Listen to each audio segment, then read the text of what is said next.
Right on. And we are live. Live and direct. So, as always, thank you guys for meeting up and doing this. I always enjoy it. Cool. I've been Happy excited Monday. waiting for the next one each time. It's good. What is it? Memorial Day weekend, right? Or Yeah, it's Memorial today? Day. Memorial Day. And we can talk about that in a second too, but I want to say, just based on how the other ones have been as far as our recordings, we've been working out some kinks. No idea when I'll say, yeah, we've already got a bunch, or this is episode number 1. So anything that we restate, I think is fine. Even if it's like episode 40 and we're restating the same stuff we said in the last 39, that's fine, because we're still going to be growing from it, reflecting on it. And maybe that's the one episode that someone watched. So if they can get it from any episode. It's not like you have to watch everyone like, oh, go back to this one, just I'm not going to restate it. We can restate stuff. That's fine. Yeah, sure. Was there something you were going to say, UI, it seemed like? No, nodding in agreement. Okay. Awesome. Yeah, I would like to start the same way I've started the other ones, which is with a little mindful breathing. Just to spend some time with awareness and centering ourselves, grounding ourselves a little before we get into whatever we discuss. Sure. So we'll take the next few minutes of just being aware of our breath.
All right.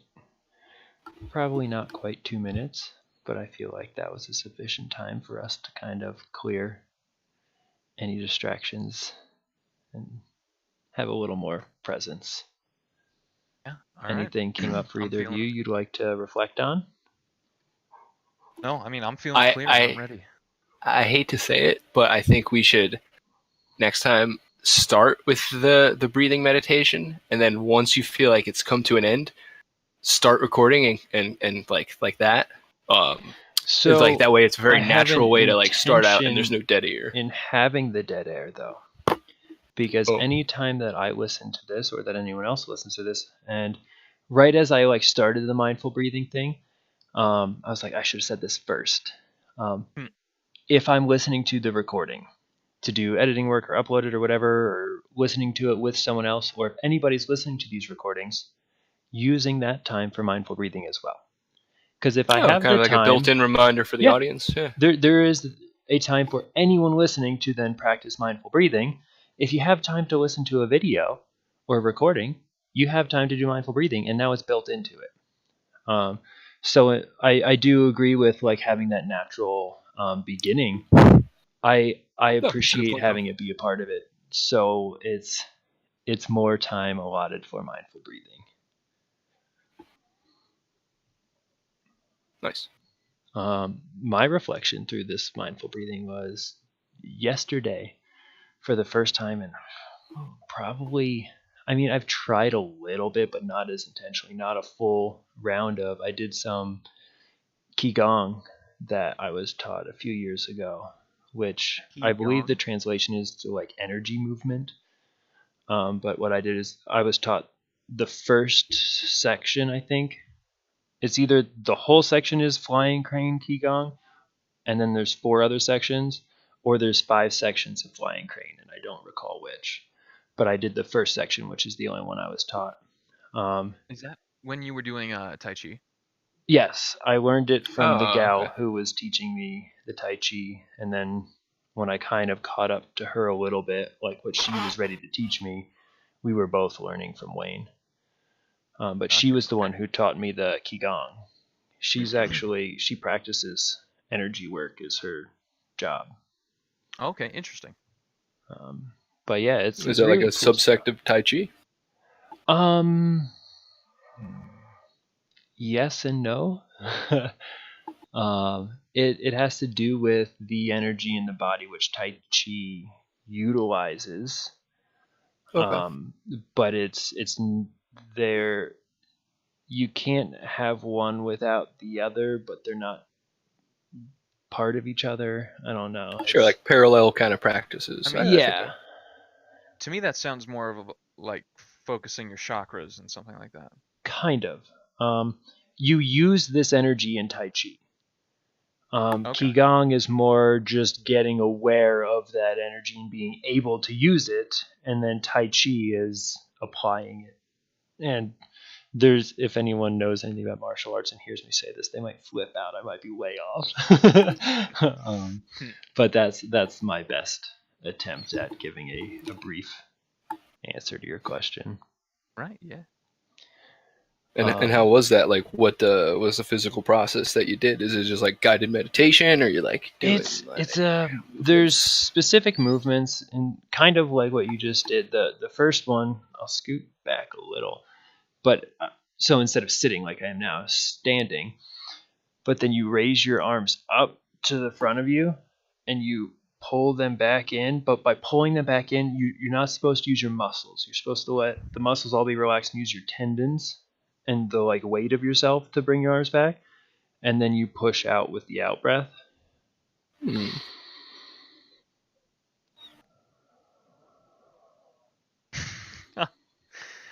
I kind of like that. And that's the first part. And then the next one was out. And I've watched some videos of the flying crane to kind of remind me of what was the order to it. Hmm. And the videos that I've seen are each a little different from each other, and it was a little different than what I was taught. Hi, dog. But it's the type of thing where there seems to be a lot of intention, like this is the order and the practice that you do. But then there's like a million different schools of martial arts or of qigong or whatever it may be that have their own way of doing it. It's like a church. It's like this is the way, these are the rules that you follow. But then you go to another church and they're a little different.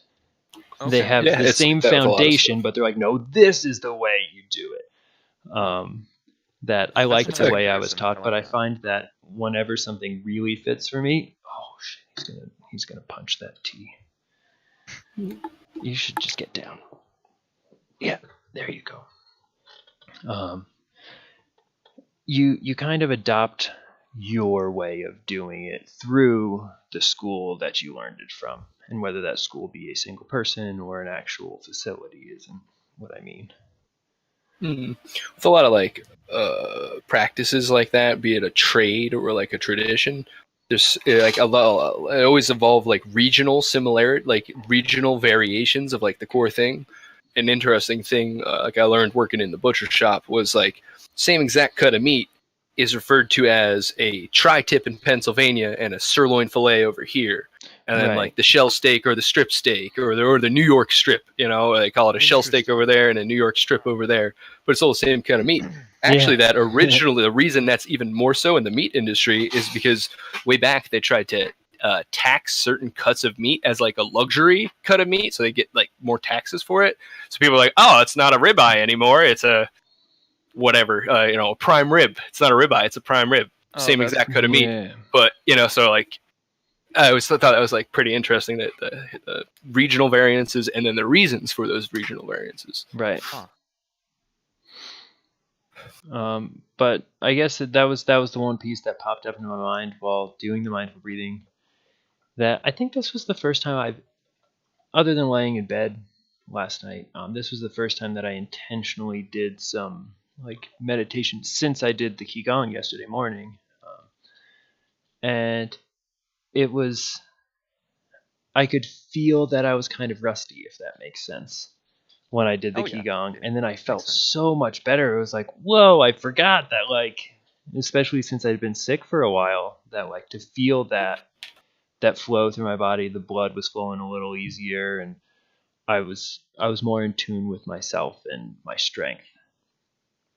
That it reminded me of that when I sat to do the mindful breathing. Is I still feel some of like that more awareness and ease, I should say, of being. Right. I really want to try that. I Yeah, like I'd be happy where that to was show it to you. Yeah, please. Yeah, awesome. Cool. And I mean, there's video tutorials if you want to look them up, but it definitely, for me, was more powerful to have someone there to be like guiding a little bit. Right. Which is something I was thinking about today. What context was it? Oh, it was with facial hair. And I was like, I should look up and see like how should I trim this, because my mustache has been kind of like getting in my way a little. And I could just shave the whole thing off again, like whatever, I do that all the time anyway. But I was like, oh, I could look something up. It's like, but my facial hair might grow in a certain way. My face shape might be something that, like, if I went to like a barber, they would be able to tell me, you want to cut your hair like this. There's a million ways to do it, but for you, this would be a good way. Right. Type of knowledge. And that's the type of thing that I would like to have. And I think that's an important thing in something like learning Qigong.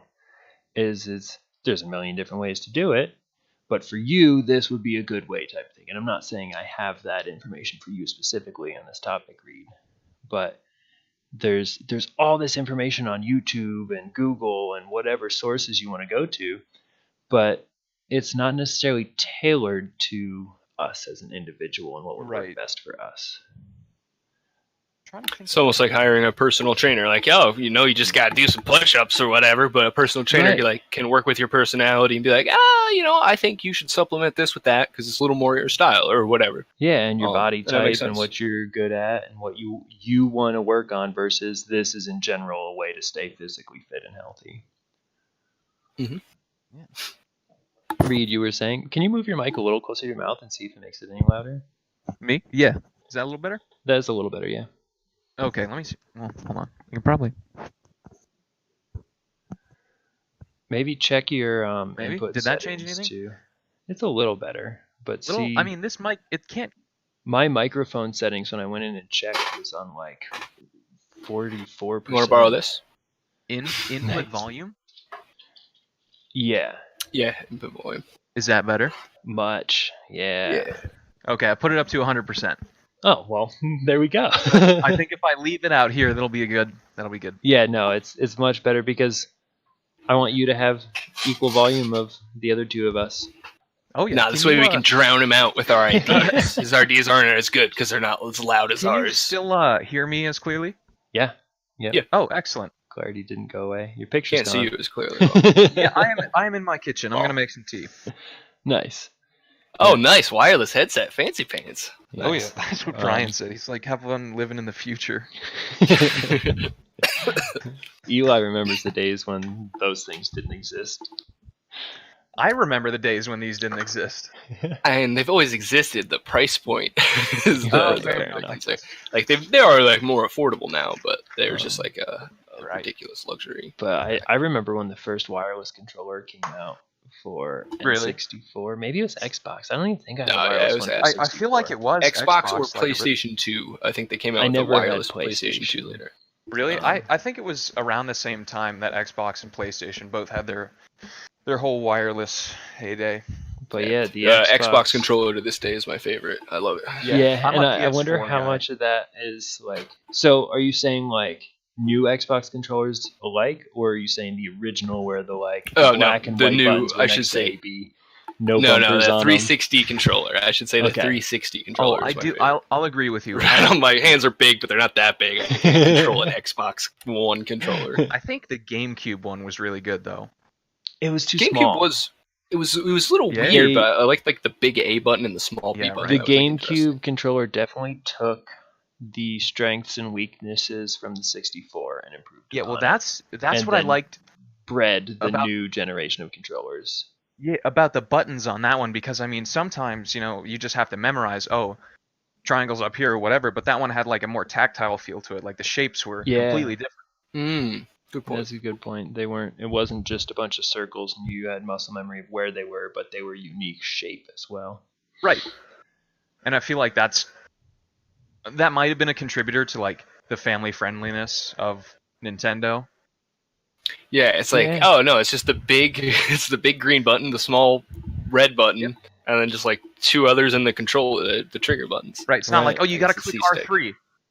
Right. R3? Huh? It's like, It's just like, touch press the green triangle. one, Which Mom. one's triangle? Mom, just hit the green one until we get through these cutscenes.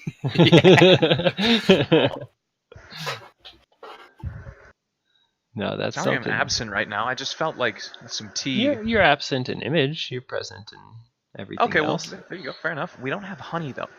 Yeah, I like honey in my jasmine tea, but I don't need it. It's Fair enough, still fair Tea does still sound tasty. good. I kind of want to make tea now. Hey, you're welcome to. And I Reed and don't have can a wireless headset. Yeah, Reed and so I can I'll wait fill the till. air for the 3 minutes for you to make some tea. All right, boiling water, BRB. All right. This is amateur hour over here. I tell you. No, we're just doing things we enjoy. Yeah, we're just hanging out. So how are you doing, Bri?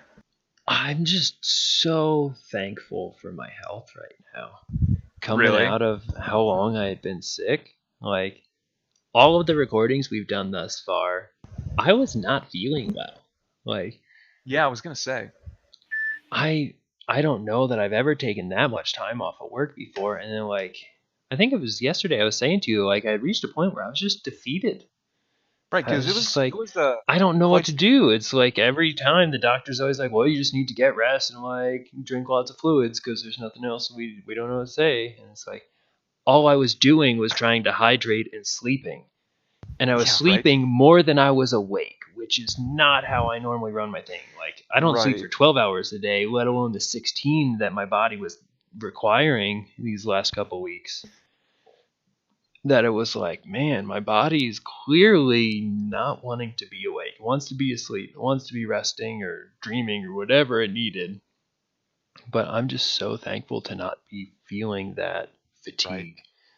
It was definitely a defeating experience, which Oh crap. hindsight, I do think I appreciate it now. It's the type Yeah, of I thing mean, there's where a- I've learned from it, but right now I'm also appreciating my health. I'm not saying like Right. let's do that again so I can learn some more, because it's not like it was a big epiphany. I'm not saying to anyone like, oh, go get sick so you can learn. No, Well, I mean, it's you won't like necessarily with every- learn from it. Yeah, sorry to keep No, interrupting, but it's this like, is with every struggle there comes that sense of, gratification from whatever adaptability you were able to sort of glean from it. right, and that was my point in saying like I'm not telling people to go get sick so they can learn something about their life, because I think the reasons that I learned the stuff that I did was I was searching for things, and I, as you know, I think a lot, I reflect a lot, Yeah. I ponder and explore, and I'm just naturally curious. I spend a lot of time in my head, and with the nature of this sickness, I wasn't sitting and like binge watching episodes of a TV show. Or like, yeah, I played some video games, but I wasn't like spending a lot of time on it, and I wasn't just like passing time with something. I was just Right. sitting or laying somewhere, and the mind was alive. I just didn't have the energy to do anything else. It was a So I physical sat illness? with myself a lot. I hear you. I just like, so if I were to get up to go pee, it would take me a while to like convince myself I had the energy to do that first of all. And then I would do that, and by the time I was like almost done with that, I was holding on to the wall because it's like I need to lay down. I don't have the strength to stand up. Jeez. And then I would go lay down, or I would like walk into the kitchen to get another glass of water. I'd get the water, and I'd like be leaning up against the fridge door. And it's like, okay, I need to go lay back down or sit down somewhere. And I could sit for only so long before my body's like, no, we need to lay all the way down. Right. Well, I'm glad you're feeling better. Me too. That was what I was saying. It's like, you asked how I'm doing. I'm very grateful for feeling better, and I don't even feel great. Like, but It's I'm just baby so steps, appreciative of it because I can recognize the difference. There's the contrast of how I just felt recently, Right. that this is great in comparison. It's like a fresh feeling. Yeah. It's not just consistent Just sit up a little garbage. But it's definitely been quite an experience, and I'm very grateful for how amazing the human body is, that it's able to do things like repair itself or build itself or digest things or make thoughts or heartbeats. Digest itself. No, it is. I think about that quite a bit as well. It's an incredible machine. Right, like I was listening over the recordings. Oh, excuse you. I'm trying to put in the thumb screws for my computer. They've been sitting on my desk forever. Now it just seemed We were like the right time. Yeah, I mean, tired of it.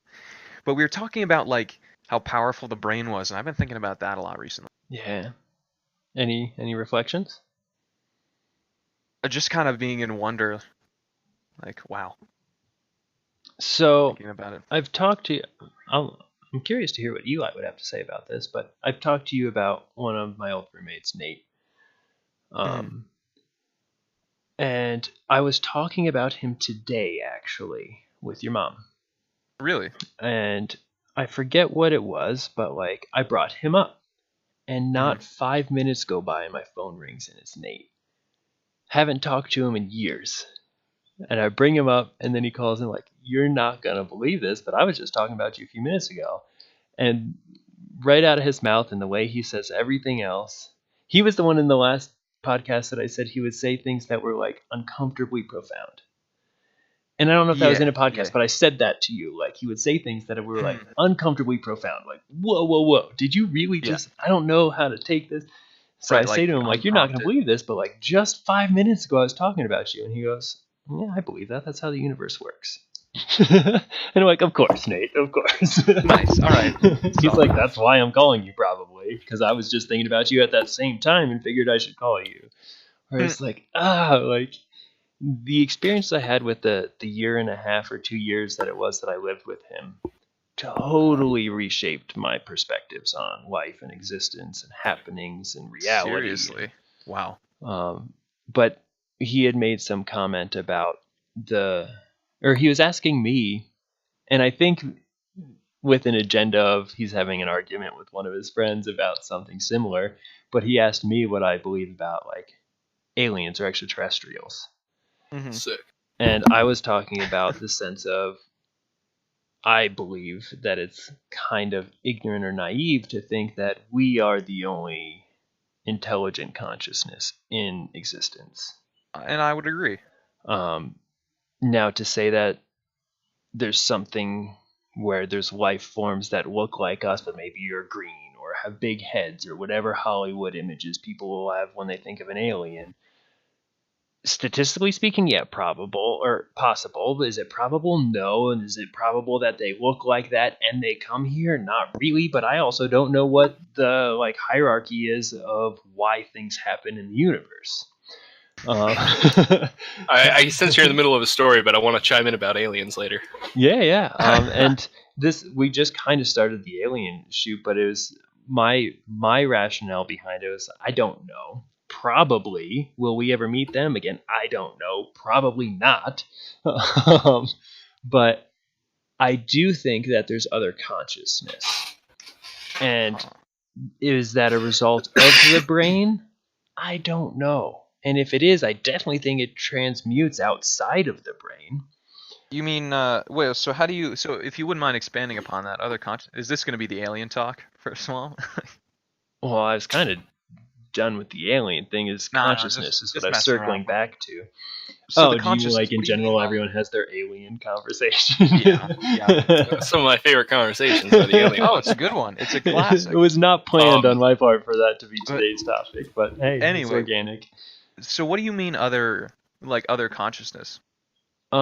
So would you agree that you're conscious? You have a consciousness of your reality. Yeah. Yes. I do as well. And I would also say that I am conscious of each of you having your own reality. I'm conscious that you both exist and believe you exist and have had interactions with me where we've agreed we had those interactions together. Like we had talks last week and the week before. We see each other. We're talking right now and we can all agree on that. We are aware of this. And that's kind of what my explanation of the consciousness is it's a self-awareness as well as a sense of separateness too, because otherwise you can't define a self. If there's no separateness, there's no self to it. Have you ever heard the word? I've almost only exclusively seen it written, but it's like sentient, S-E-N-T. Sentient. Sentient? Sentient, that's what it is. And I always thought that was like a pretty good word to differentiate consciousness from being sentient. So like, I am conscious and sentient, whereas my cat is just conscious. So like sentient is like a self-awareness that you are a consciousness. We kind of talked about this. You weren't with us, Reed, earlier. Okay. Was it last week, Eli, when we were talking about this? And I disagree with that. I think that animals are sentient, and we just don't understand it. And do they think the same way we do? No. Do they speak with the complexity of our language? I don't think so.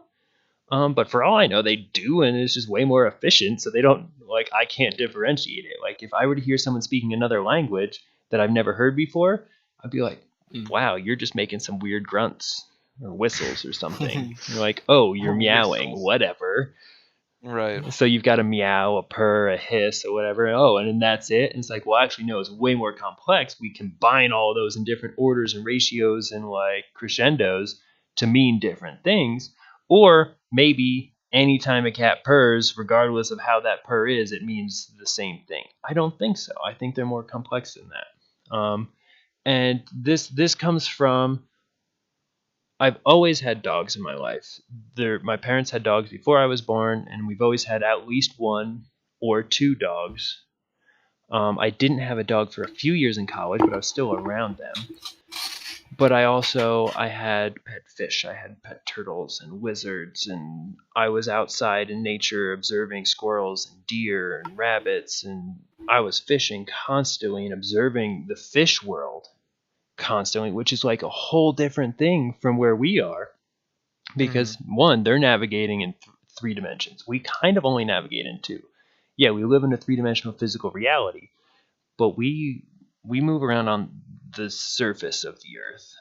We don't go up in the water column and down in the water column as well as left and right. We just kind of go left, right, front, back. Right. Fish go all directions, which is kind of trippy. And the way they react, yeah, I do think there's like instinctual responses. And I learned how to trigger those in a bunch of different fish, which is fun. Different types of fish are triggered by different things. And I figured that out to a certain degree growing up fishing so much. But I do think that, so like in my family's cabin in New York State, we had a bass in there that he knew my mom.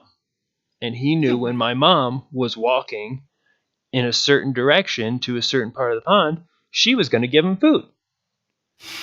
Someone else could walk there and he may or may not show up. If my mom walked there, he was always going to show up because he knew my mom was going to feed him and give him love. Interesting. And yeah, she had a relationship with this bass, and this bass had a relationship with her, and it was a fish. Like, I don't think fish are super complex. That's why they were fascinating, because I was able to figure a lot of their things out.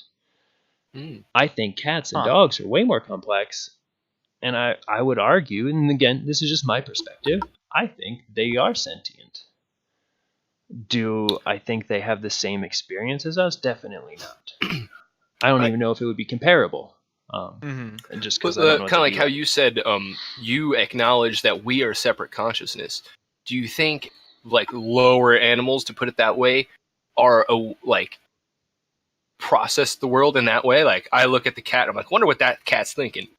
Does my cat look at me and be like, I wonder what that thing's thinking? And I think that's just like I'm probably using the words wrong. No, I follow what you're saying, and I say that depends because I don't think all people look at other people and go, I wonder what that person's thinking. Oh, I completely agree. I think there's different levels of sentience among people. Some dogs have it, some people don't. Right? Yeah. Fair. Yeah. I would argue probably more cats have it than people, percentage-wise. Especially a good kitty, right? I think cats are way more intentional than You guys people see give my them cat down credit there? for. I don't see it right now. I I do. did see it walk by earlier. Is that Yeah, its he's tail hiding right Oh there? yeah. Oh, I see. Okay. Oh yeah, hey, Oh buddy. yeah, it's laying down. Yeah, he's a cutie pie. Sorry, I'm still in like obsessed with my cat mode. That's a good thing. But Yeah, it's so cute. as I was saying, I think cats are very intentional, and I'm one of the people who's a believer that most cats have their owners trained more than people have cats trained. Some people have cats trained, yeah, but I think a lot of cats have people trained. And I will Yeah, they stand know by that one when they until start the people meowing. start doing something a little smarter than what I'm observing them doing. Cats know if I meow like this, or if I rub against you like that, you'll pet me, or if I scratch here, you'll let me out, or if I do this, you'll get me food. They Oh yeah, have people trained to do things. they learn fast too. And people are like, oh, well, that's because they're dependent on you. It's like, no, they're not. They could go and kill stuff and be fine. Like, cats are pretty good at surviving, but they're also smart and kind of lazy that I think they're not gonna question like, ooh, okay, this if I make this sound, this person always comes to me. They've shown that the frequency of certain cat sounds are similar to that of Human infants. infants. Yes, That it triggers that's that a real like thing. natural response that we have to like a baby's crying, let me go help. Cats are like, Oh, I need to can soothe the mimic poor that. thing. I can get you to come Also, help me. their eyeballs to like face ratio, like how much space their eyeballs take up on their skull, is like similar in proportion to a human baby. Oh, that's so so weird. Really? Yeah, so people think that that's an additional reason for it. And third fold, there, I'd have to Haven't look heard this one that up. It was a one. crack.com article, but there is a certain sort of parasite that can get in like the human brain that you get from cats that make you like cats or something. I'm Now probably I'm saying that. curious. Yeah, okay. Well, I'll take a little break and Google some stuff. Cat I do brain parasite. remember Toxoplasmosis. That's it. I'm pretty sure that's it. Linked to Mind- outbursts of anger, aggression. Hmm. What? they're controlling people to be their big brutes. Yeah. I remember and I learning was like- in a physiological psych class that, or no, this might have just been a human physiology. It wasn't the psych; it was just the I don't physiology. like But that at it was all. about how if you have cats and you're also like trying to have a baby or anything, the woman should not change the cat litter because there is a chemical, and I don't remember what it is, in the urine, I do believe. Urea I don't know. or ammonia? No, I think it's Smells like- it specific smells like to ammonia. cats. It's specific to cat Oh, urine. interesting. Yeah, I remember reading that this too. In my causes miscarriages, where it's like the cats are, and whether or not that's just like a random thing that happens, or if that's like an evolutionary element where they're like, no, you're gonna take care of me, you're not gonna neglect me because you want The this baby, baby, oh, like, you could Damn take it nature, to you that crazy. whole level of like cats are controlling people, but I don't believe it like to that extent. I like but that. I I'm do going to add that acknowledge to the my fact conspiracy that, theory. yeah, I will acknowledge the fact that they've shown this chemical in cat urine can lead to miscarriages. That's like, hey, fair warning, like do some research, make sure this is a legit thing, or at least like don't test it just to see. Like unless Yeah, you're also, yeah, maybe only if you one live way in to find Georgia, out. that's something people are gonna start doing. You see lots of cats in Ooh, Georgia. topical and relevant. Nice. Very nice. Okay. Too soon, America? Too soon? Last horse crosses the finish line for Reed. Yeah, there's someone listening who's still like, what? But for all we know, they're listening in like December and this has been settled. for 6 months. abortion. It's an abortion joke. I wouldn't say a joke, but I guess it was. I was trying to make humor of something that's not. The law is a joke, and It's that's not a very logical funny. reaction to an illogical law. Sorry, let's move on. Aliens. Reed, you were saying something about consciousness, because I got to chime in about two alien that's- things. Maybe, but that's why I'm like, when you're like, when Brian was like, do you think you're conscious? I'm like, I don't know, man. I don't know what consciousness is. That's what I think it's such a fascinating topic because there's no way, like, I don't think there's any sort of empirical, like, measurable evidence to be like, this is where consciousness comes from. Like, I agree. I've always liked the phrase, you can't see your own eyeball, as like a metaphor to explain how do you think about your own consciousness. Now, like, yeah, you can look in a mirror and see your eyeball, but you're seeing a reflection of it. You're not actually physically looking at your own eyeballs. Right. Thus is the brain. Thus is like your awareness and stuff. You can't look directly at it, only observe reflections of it through other people or whatever. So yeah, no, that's a really there's good lots of question or different philosophical philosophies surrounding that cover that exact conundrum, I guess is the word I'll use for it. In a lot of the Eastern philosophies that Wait, have what conundrum? Not being able to like see your consciousness. or like Where does okay, consciousness come from?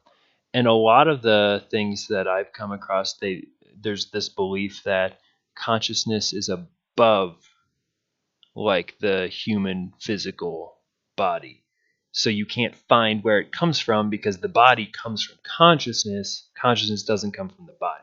And then you have the people that take like the evolutionary biologist perspective. It's like, no, you have this physiology, this biology, this chemistry, and out of these parts you get consciousness. And that's like the great debate of like spiritualism versus like the physical realm and things like that, and where they overlap, and is the spirit coming out of a part of the brain. I'd seen they had done these studies. This was years ago, so I'm really interested to look this up and see what kind of technology they have now. But they used this technology where they put like this helmet, essentially. It was like a wand that you could set different angles to it, and it would send out beams of electricity that could just pass through the brain and do nothing because they weren't strong enough to make anything fire. But what they would do is line them up so where all of these, like, let's pretend they're lasers for the sense of being able to have a visual of it. You have all these lasers that aren't bright enough to make a spot appear on the wall, but when you cross all the beams, where they cross is strong enough for the human eye to pick up that light signal.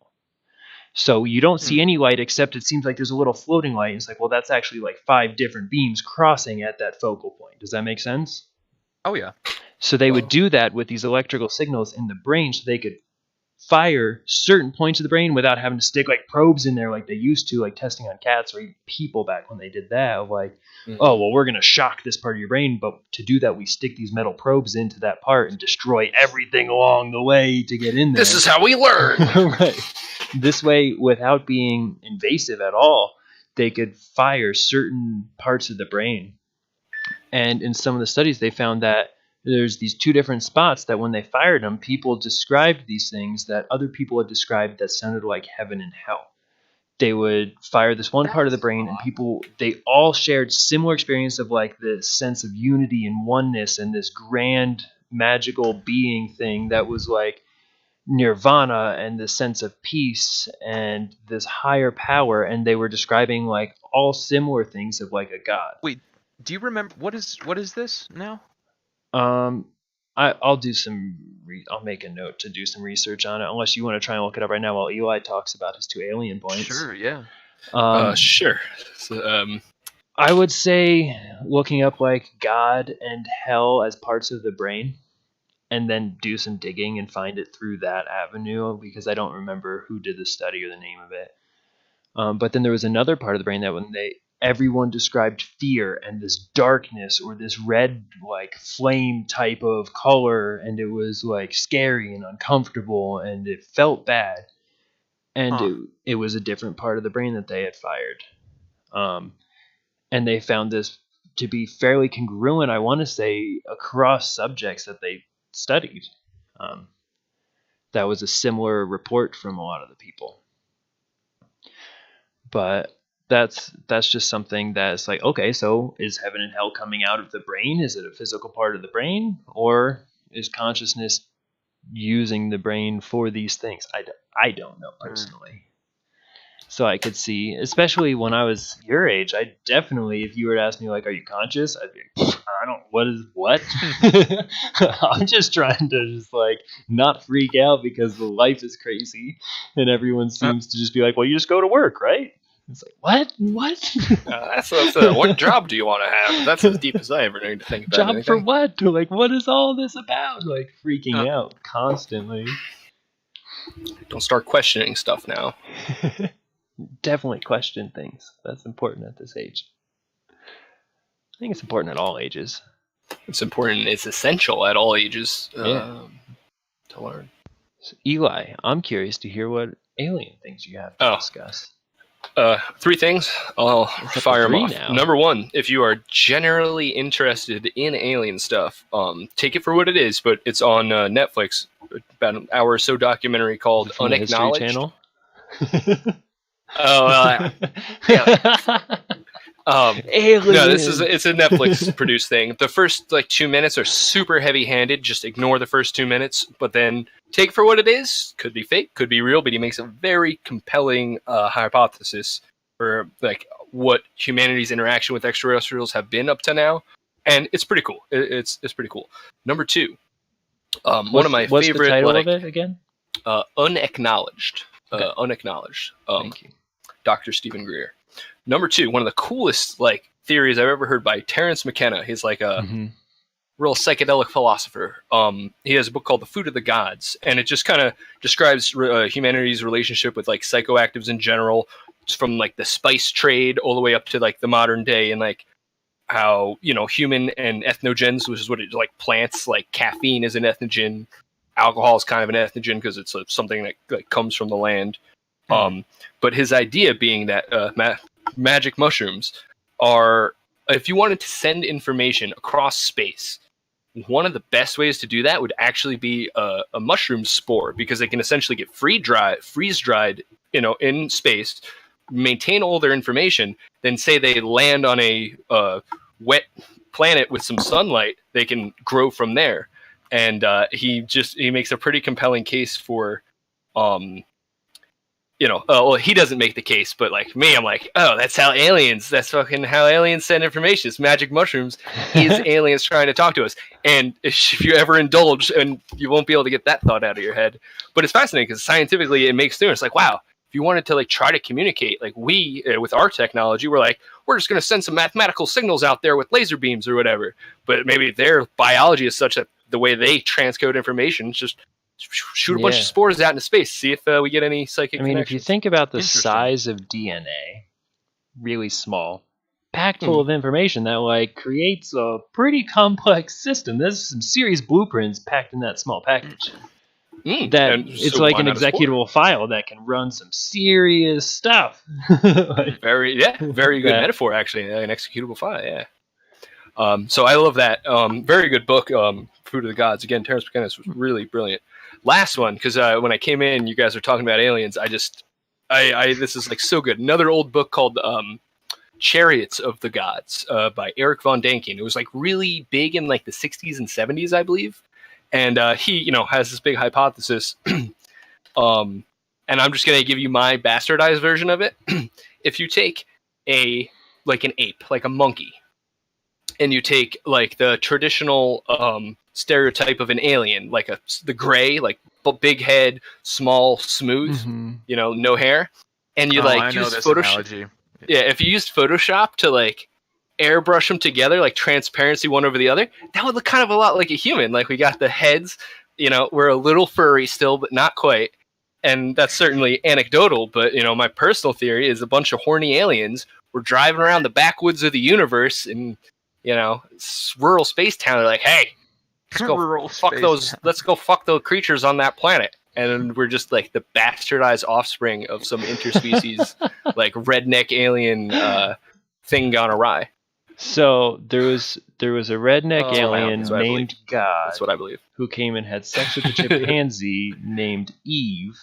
Oh God. And so it's all right. It's all true. No, it's actually facts. We evolved from aliens. That's all facts. We evolved from apes. We're like ligers. We're like ligers. Yeah. I'm but curious there you go. to see Unacknowledged, Food of the Gods, the founding Chariot of the support Gods. you put together for this claim. Yeah, you can tell I really didn't roll out the PowerPoint presentation. I'll save that for next time. But, all 3 very interesting, different ways of looking at the extraterrestrial question. And I enjoy. Yeah. So a reflection that I'm having of something I see of significance is how easily things can be taken out of context, or a certain factor or faction of what is what becomes focused on and seen as the whole, or what was happening, because Reed and I really weren't talking about aliens that much at all. I just wanted to talk no, about aliens. but and I used but any when you excuse I came could get. back, I was making an analogy and referencing something that had just happened, and that was like a piece of the story. That's what you Oh. stepped in and saw, and that was what we were talking about. Like, that is the truth from your perspective, but that wasn't the weight and the meat and the like structure of what Reed and I were discussing, which was consciousness and how we're feeling and our like perspectives and things like that. Which was interesting to me to see how quickly it had turned into an alien discussion. When that Yeah, really and that's you wasn't... invite me to your podcast. That's kind of what happens. But yeah. This same person that I was just referencing was also talking about how one of his good friends is convinced that the Earth is flat, and how he's just like, all right, so how can we convince him otherwise? He's like, well, I don't need to convince him otherwise. I don't. That's not for me to do. I was like, why do you want to convince him? He's like, mostly because he tries to convince me all the time that it is flat. I was like, okay, and that's where I draw issues. Like, and here's an interesting thing that it kind of struck me. This was just to catch you up a little, Eli. This an old roommate of mine, and really, like, I've had some crazy experiences living with him that I can share over time. It's like stuff that it just doesn't add up. I still like don't talk about it too much because I don't really understand it. It seems fishy to me, and I lived it. But I was talking about this guy with my wife, and then 5 minutes later, we're just still talking about some other stuff. Now, he calls me. My phone rings, and I haven't talked to him in years. But I had just brought him up in conversation. I'm like, you're not going to believe this, but like just minutes ago, I was talking about you. And he's like, yeah, I believe it. That's how the universe works. He's like, about 5 minutes ago, I was thinking about you, and that's why I'm making this call right now. He's like, then, that's how things are like connected. And that's how, I was like, of course, okay. So no big deal. That's go on. Funny thing on that train of thought of like those little idiosyncratic things in life that you like, just like, wait a minute, how does that happen? I got both of these examples I'm going to give are from an excellent book called John Dies at the End. It's like I horror. haven't seen that book. I haven't read it. Spoilers. They made a movie adaptation, correct? They did read the book. The movie had so much potential, but the actors just rushed through their lines, and you cannot get how brilliant of the guy's name is David. His pen name is David Wong. His real name is Jason Peregrine. He's now the head editor of Crack.com. Super I've been following him since he had his own website back in the day. Anyway, book's John Dies at the End, and the example. I don't want to lose it now. Yes, okay. When you're having a dream, and you're like something crazy's happening, and it's reaching a climax, and then like say lightning strikes outside, and then that sound of lightning wakes you up right as your dream is like kind of like coming to like a climax. It's like, wait a minute, how did my brain know the thunder was coming, or did I make that up after the fact? Exact thought, but I don't have an answer to it. I'm curious as to where you're going to go with this. Unfortunately, he's just posing examples of these little idiosyncrasies, so it's up to us to figure it out. Crap, what was the other one? This one's a little more applicable to, like, I don't know, I've experienced this. Have you ever learned a new word? You've never heard that word before in your life, and then you'll hear it that day, and then you'll hear it 3 times days after that. Yeah. That's a weird one, because that's not like a tangible thing, and it could be coincidence. But how did you go your whole life without hearing that word, and then to hear it 3 times in a row in like 3 days? Right. And I just love that one. And when I lived right down the street from where you live now, Reed. Literally like 2 blocks away from where you are. And I was like, from like, I think 19 to 21, I lived there. And they were like 2 of the like most expansive years of my understanding of reality in my own life and things like self-concept and things. But I was going through a phase of things like that would happen, Eli, whereas like you would hear this word and be like, I don't know this word, and then like that's a weird sounding word, and then you get the definition or whatever, and then later that day someone else says and you're like, what is going on? I just heard that for the first time 4 hours ago. Or all of this stuff was happening. I've kind of talked to you a little bit about this, Reed, where it was like things that seemed like a synchronicity, or they seemed like coincidence, is what I was going to say. I didn't have this idea of synchronicities at the time, but they would seem like a coincidence. But they happened so, like, there were so many coincidences happening at such a frequency that I was like, this can't just be coincidence. Like, it's too much for me personally to accept as coincidence, because I'm kind of like freaking out about it. Sounds like you could make a religion out of that. I mean, sure, people could probably jump on that train and not think for themselves. Guaranteed but they will. What I was finding from it was like I developed this belief of synchronicity. It's like things happen in tune with each other. Like one piece has to fall into place for the next piece to stack on top of it for the wheels to keep turning, type of thing. That it wasn't coincidence. I called it coincidence because I wasn't aware of all the factors going into it. Did we discuss, the three of us, or have I discussed this with either of you, my personal beliefs of what random is? Yes. Go on. I don't recall. Okay. One of the psych labs I worked in, the professor said to us, like, what is random? And yeah, it might have been our first call that I made the announcement of the raindrops. And it's like, oh, well, no, it was the second one we recorded. I remember listening to that with Andrew. Okay, that was the first one. Was the one you recorded, Reed. Oh, yep. Anyway, there's the way the raindrops are landing on the sidewalk, seemingly random. But there's factors that play into that, and factors that influence the way each one of those drops forms and where it lands and how it's being pulled by other raindrops on the way down through polarity and wind pushing it, and all of these different factors that go into it, that it's not actually random. There are factors and influences that not necessarily predetermined, but that do determine where each drop lands. And it's not random. There are factors and influences. They're just beyond human comprehension to be able to calculate, especially on the fly. Like, okay, all these factors go into it, so this raindrop's going to land exactly precisely here. We don't have that ability, but that doesn't mean that it's random. And I started to apply that to more things. Is like, things aren't random. I just don't understand how they work. When anyone goes, oh, that's random, it's like, no, there was something that led to this. It's not random. You just don't understand it, so you call it random. Yeah, in a philosophical sense, like nothing is random. I say, oh, let's roll a dice. It's written to see who goes first. It's random. Let's flip a coin. But it's actually, if you knew physics well enough, you could calculate exactly how to get the 6 to roll on the dice every time. It lands on that it's number. It's like practically random, but things. It's not in essence random. Right. Mm-hmm. There's not intentional effort of manipulating all those laws of physics when you roll a die across the table. Yeah. You take that dice, and let's say it's a 20-sided dice. There are factors that are going to influence what it lands on.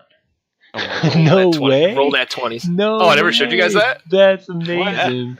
Wow, Eli, I actually got a sticker. Critical hits all day, brother. Let me do this for you real quick. I got a sticker on my laptop that I think you'll enjoy. Is that you have 20 strength? Is that what that means? Physical strength? Well, that's kind of what I like. I mean, it's D20, but now it's like, yeah, critical hit, motherfucker. Sick. I can't really see what's going on there. It's just a D20. Dude, no, it's great. It's my identity now. All my gamer tags and everything. Yeah, I mean, we only have your video on here, but if you turn your video off, we'll get to see your dice. Your Discord icon is D20. Oh yeah. Have you guys? Side note: have you guys ever played Dungeons and Dragons or have a conception of it? Yes, I play every week. Oh, excellent! So yeah, you get it. It's just the greatest game. And like, if you want a little philosophy of this, basically, simply the way it works is when you have to do something, be it combat or an action or looking around to see if you spot something, you would roll a d20. And then you have certain things like your intellect or your strength or whatever that you add as a modifier. So say you need to like look around and see this thing, and the difficulty to see that thing is 15. You roll the d20, you get a 12, but then you have a +4 modifier to spot checks. Then you meet the pass. Then you get it, and then you achieve the object you're trying to do. Exactly, which is over the difficulty mark of 14. So with like, it's kind of like life. Like you have your sets of skills, but then you just have to play with the dice roll. Like you know, like that's the part of life that's out of your control. But your character modifiers are like what you are and the control you have over the situation. And it's just like psychological boost. I'm rolling 20s all day. That's you got a character sheet. You have all of these things. Mine actually, it's kind of like a math equation. It's like, here's your strength modifier. That's 5, and then you go plus your dex modifier, and then it all equals to this number. And then, like, say somebody has to roll higher than that to deal damage to you, or something like that. Yep. And you know, it sounds like silly, like, oh, that's a lot of math, but it's really intuitive once you start doing it. It's and super because fun it all just 'cause takes, I like math. oh, there you go, math nerd, even better. Right. But I can't recommend it enough as for literally everybody. For people who want to socialize casually, it's great because it's imagination. A lot of it's literally role playing. Like, all right, I'm an orc and I'm trying to talk to this goblin to, you know, so it's like up to like your imagination. And especially for maybe kids that are in a difficult spot of a younger age, like I know for a fact that a lot of them, like they're bullied at school or whatever, but like their D&D group is like a really therapeutic thing because you get to role play, you get to like feel like you have power over your situation, and it's so simple. Like me and my friends, even we always played a very dumbed down version of it, like the combat and stuff. This didn't go like crazy with, oh, you can only carry 25 pounds of stuff technically, otherwise you got to take a -3 on your stamina. You know, it's a little too much. But I would There's physics without friction. Our thing is there's a magical item called a bag of holding, where you just throw whatever you want in there, and it's like an endless pit of a Santa bag, Claus so it doesn't actually weigh everything. But there's supposed to be like 1,000 gold pieces. But I think Dungeons and Dragons are something that I love to play as an adult, and I think it's like so good for kids to be in a play group. I do want to warrant some caution on saying that you recommend it for everyone. In that, I do think and that's fine if you do. I just want to warrant the caution in that some people I do think could get in a sense of escapism from their reality in it.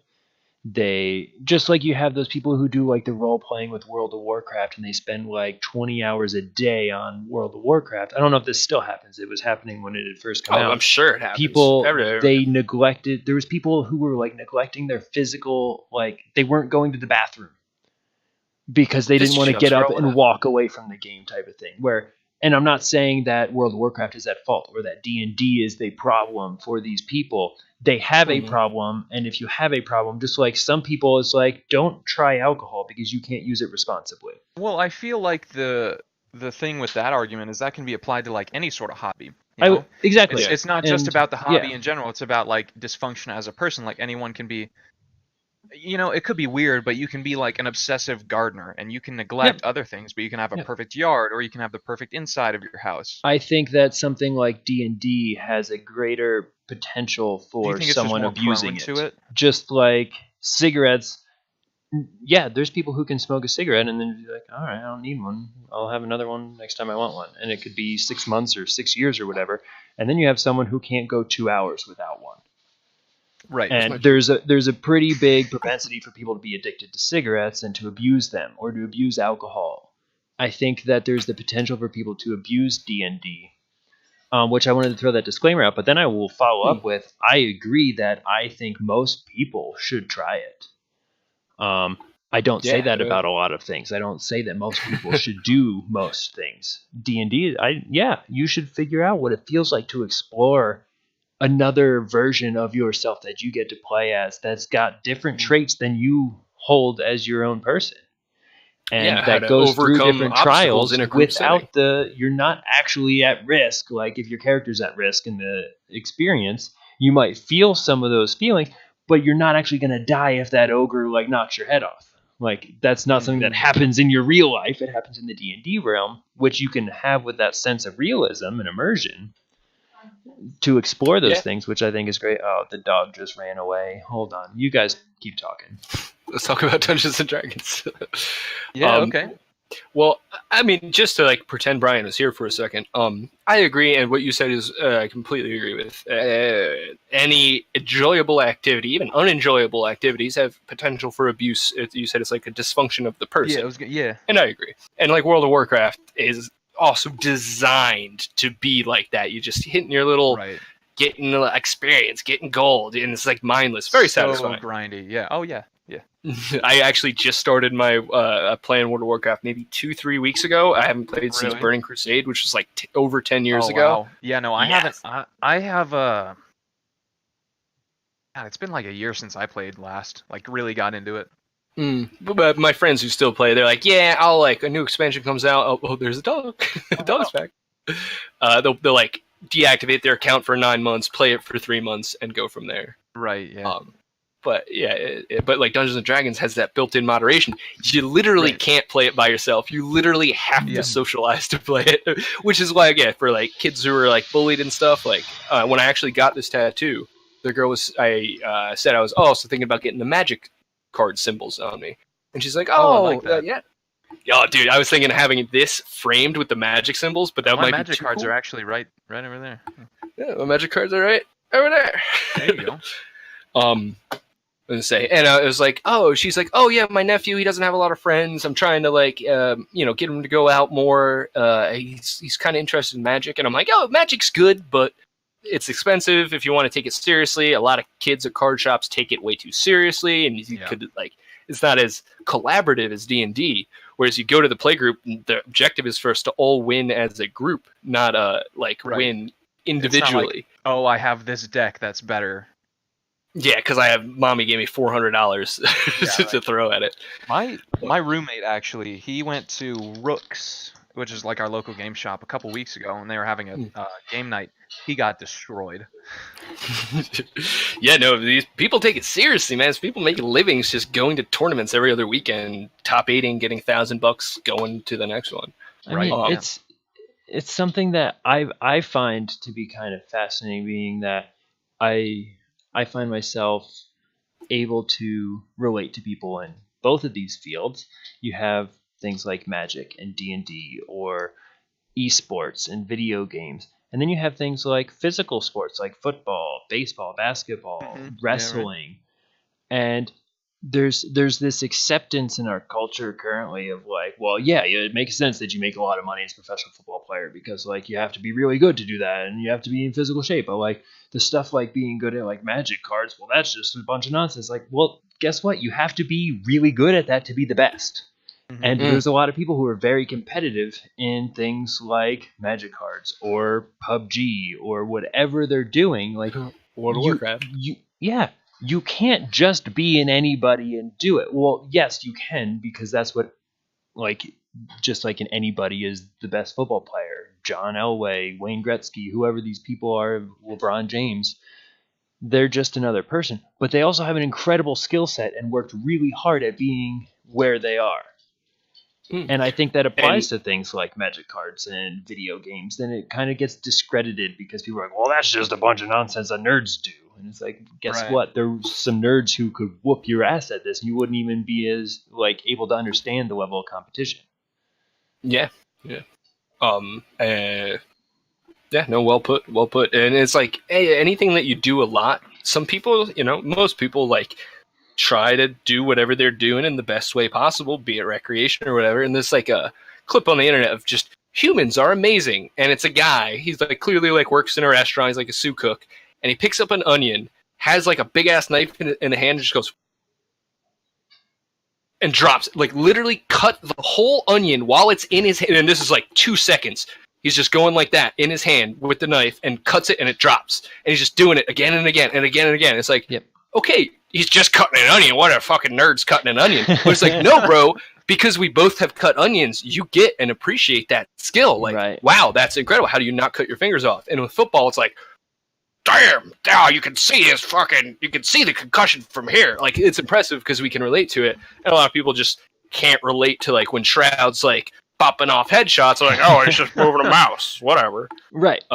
Right. So it's like, he is just doing that. Just like that guy is just pushing over someone who weighs 350 pounds. That man is giving himself permanent brain damage. Wow. Yeah. Thought carpal tunnel was an occupational risk. I bet you there's people who get insurance claims for carpal tunnel. I'm sure. Musicians have like their hands insured for. I was thinking of like people sitting at a computer somewhere though. Oh, I don't know why they're tongues World of Warcraft. Out, but so the guy South from the Park. World of Warcraft South Park episode, dude. Oh, I love that episode so much in high school, man. So good. I still like that episode. South Park has aged well for me.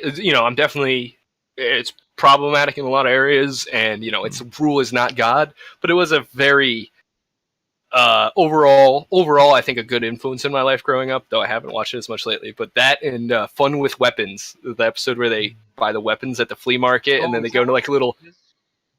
Sorry, you might cut out, but yeah, they like go into like Japanimation mode. Let's fighting love. Oh, dude. Oh my god, I forgot about that song. Oh, dude, those two are like my top two favorite South Park episodes. Oh, Jesus. Those guys are just They're a special kind of genius, where they're they had largely this, like, contrarian alignment with like this really gruesome, over the top for me. I don't want to be a part of a lot of the approaches they took to things and the extremes they took things, but they're so smart and they make fun of everything. It's not like they were biased. They just had a way of making fun of anything that exists in a really intelligent but sometimes disgusting way. Yeah, it's like over the top juvenile. Like you can't get the message because it's so like crude, middle and school so boy juvenile. type of just trying to raise the bar above where you knew the bar could go for the sake of it, but also being really intelligent about what they were doing. Like it's pretty impressive.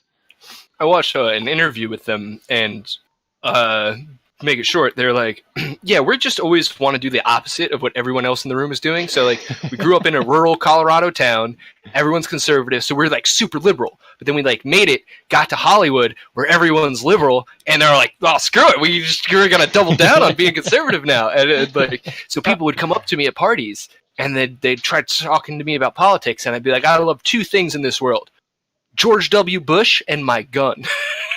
And I like saying that at like an LA party. I'm like, and he's like, oh, to see their faces melt. Oh, it's just the best thing in the world. I think that was Matt, the shorter of the two. But yeah, those guys on interviews, they're fucking great. They went to the Grammys just in full dresses one day. On acid. Yeah. No, they're a unique duo. And, I could, like, point out, like, I really think they were very inappropriate when they handled this issue and they're making a false equilibrium, but I'm not going to, because it's, if I'm getting my South Park is the marker for me to, like, why I believe something, maybe excusable when you're, like, getting out of high school. Like, yeah, South Park gets it. That's how I'm going to think about the world. But as you get older, you have to, like, appreciate nuance. But, it's religion stuff. There's checks and balances. Yeah. If someone's upset because of how South Park portrayed something, that person's probably upset about a lot of stuff. Yeah. Well, I would like most of my issues looking back at South Park are issues of representation. So like, and you shouldn't, but you like make allowances for the times and what's like appropriate. But the only part that's like not okay is when you're like making racist jokes, using traditionally disadvantaged people as the butt of the joke as opposed to like a formula in the joke. They've leaned a little too heavily on that with like some racial stuff, some transgender stuff. That's just like, that's in really poor taste. Though I will say, I won't say that. But yeah, that would just be like the long and short of. Can you elaborate on having them be a part of it versus the butt of it, or give me an example or something? Okay, so like Starvin' Marvin. Mm-hmm. Oh, God, yeah. Yeah, so Sure, Starvin argue Marvin that's not in himself. poor taste. Pardon? I would argue that's not in poor taste because that's a reality.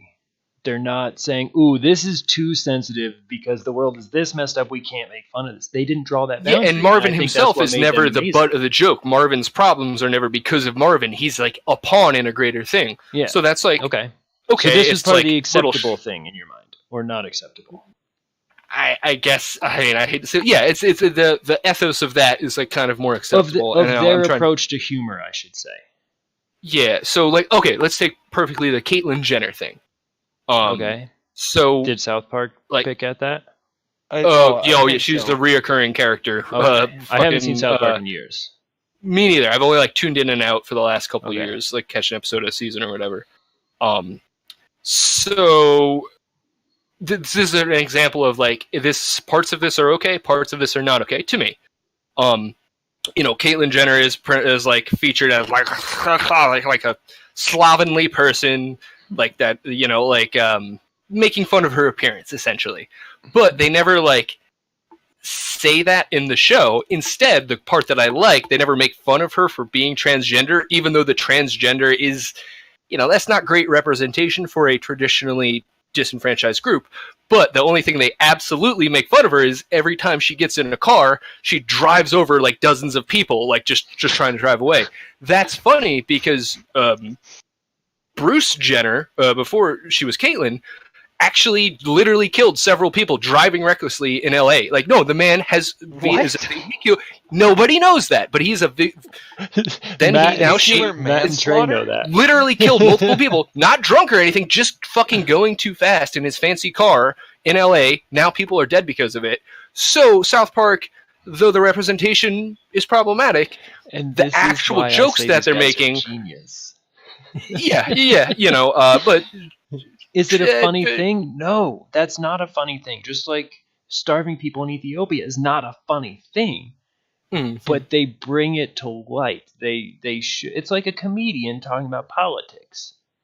It's like there's some truth there, really but a lot of it's funny things. But you're framing it in a way that's funny, but it's true and is now at least in people's awareness and attention. They're thinking about it, talking about it, even if they're upset about it.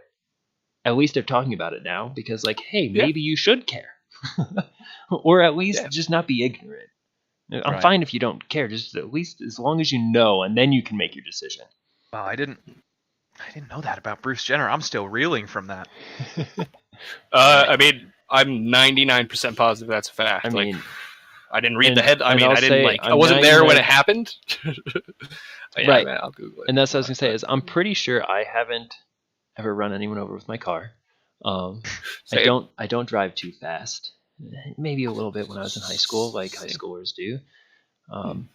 The speed limits out here in Montana are terrifying to me. So I learned enough physics to not drive this fast. I can imagine. You and I have talked about that. The idea that like someone could have made that mistake is pretty easy for me to accept because I think I have never met anyone in my life who I feel like hasn't made significant mistakes and who also doesn't have the potential to make even greater, more horrific acts in their life.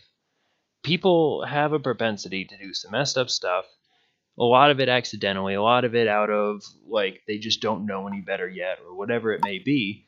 But that's something that, yeah, you can make fun of Bruce Jenner for that, but if you look at anyone in a spotlight and a microscope and you, like, pick it apart, just, like, nobody's really safe from ridicule, especially with the way technology has evolved. We're recording what people are saying. We're recording. You guys think aren't about the recording this, right? paparazzi. Yeah, right. Think about the paparazzi in front of these people in the public eye. You can't go outside without someone taking your picture a million different times. And one of those pictures, you might be in the middle of a yawn or saying a word, so your mouth is shaped a little funny. And then they take that still shot and then they put some other context around it. Or you said something, and I'm sure I've said some off-color things in our conversation. It's just a lot of it probably out of jest and just making humor. But like that joke I made about like people getting cats in Georgia, that could be deemed as really insensitive.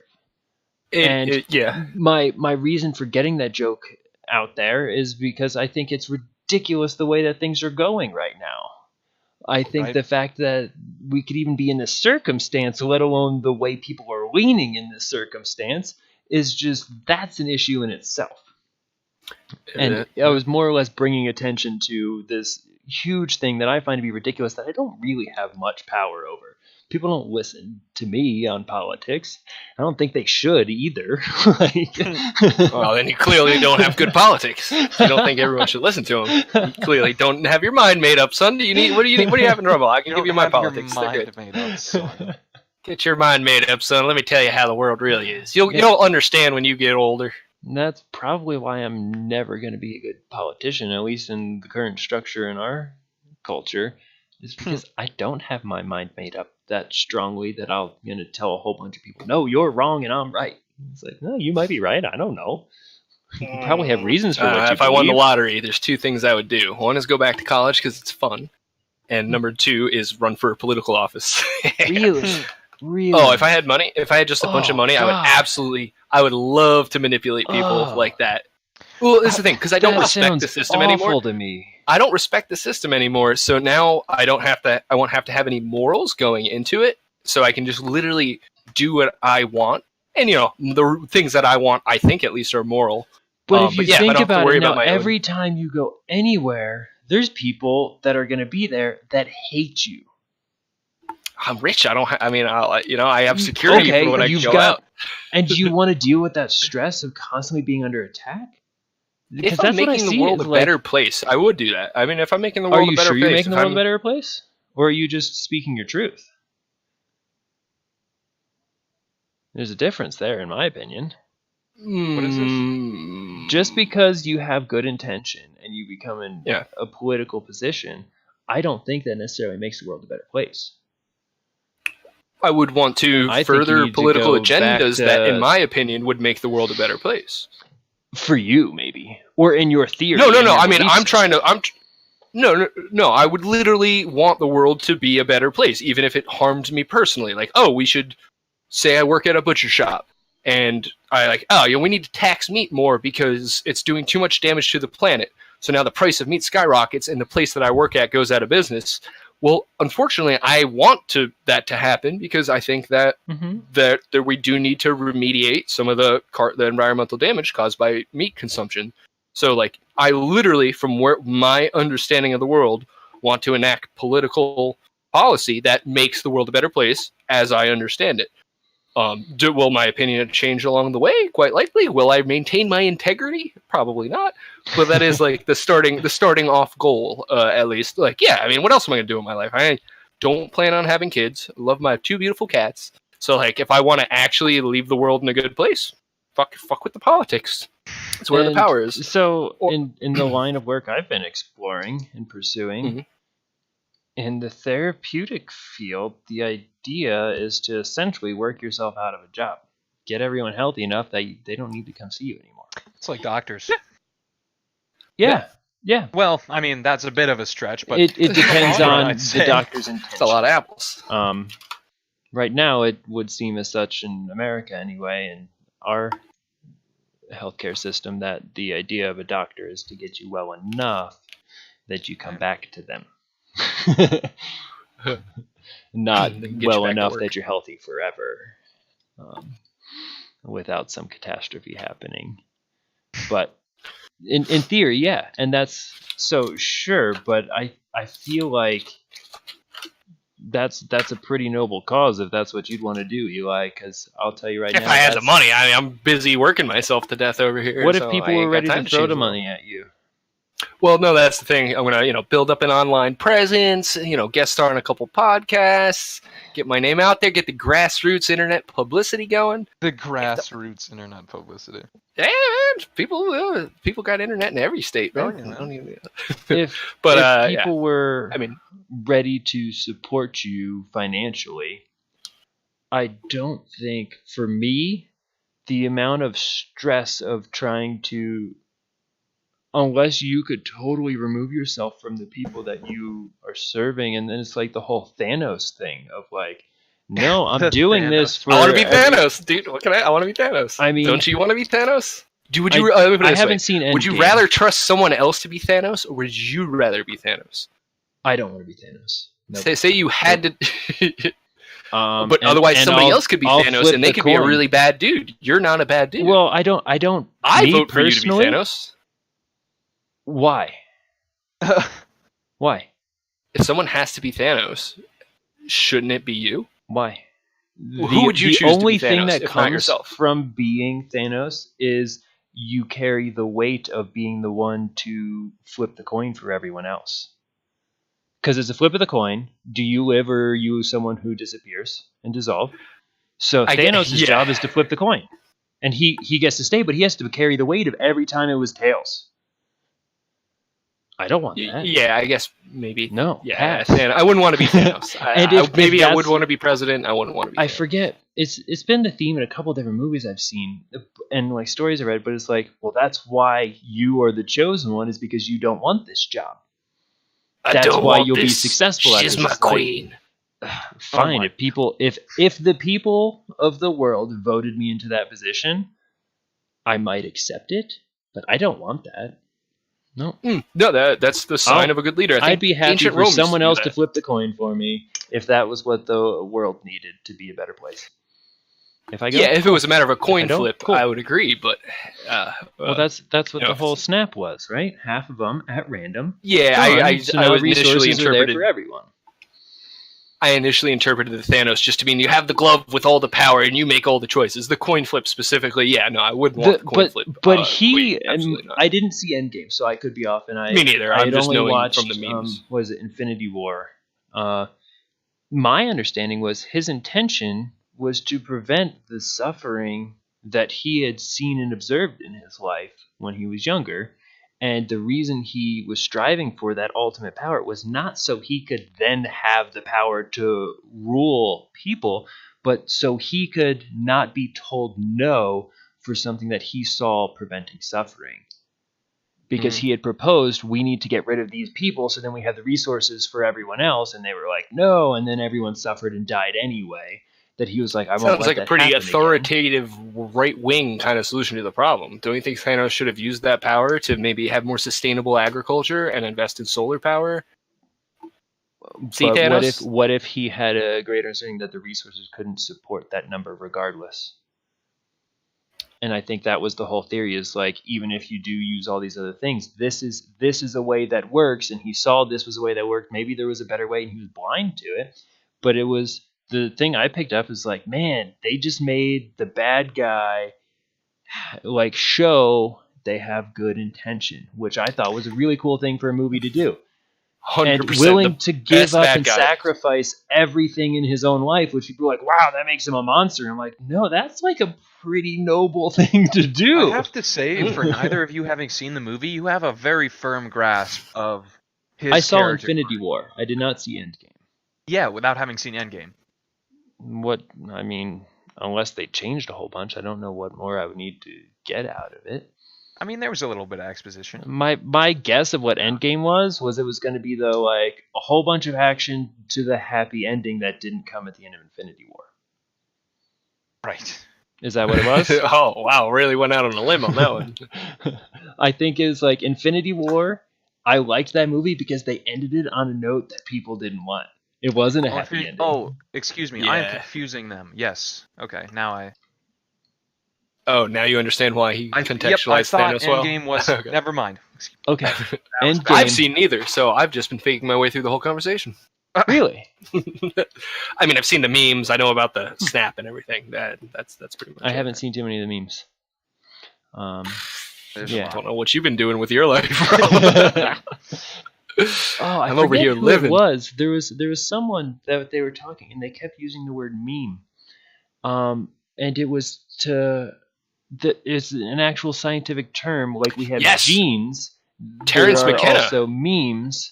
And can you remind me what they are? Because I'm blanking on it right now. But it's So, like, you know how over time there's like an evolutionary quirk.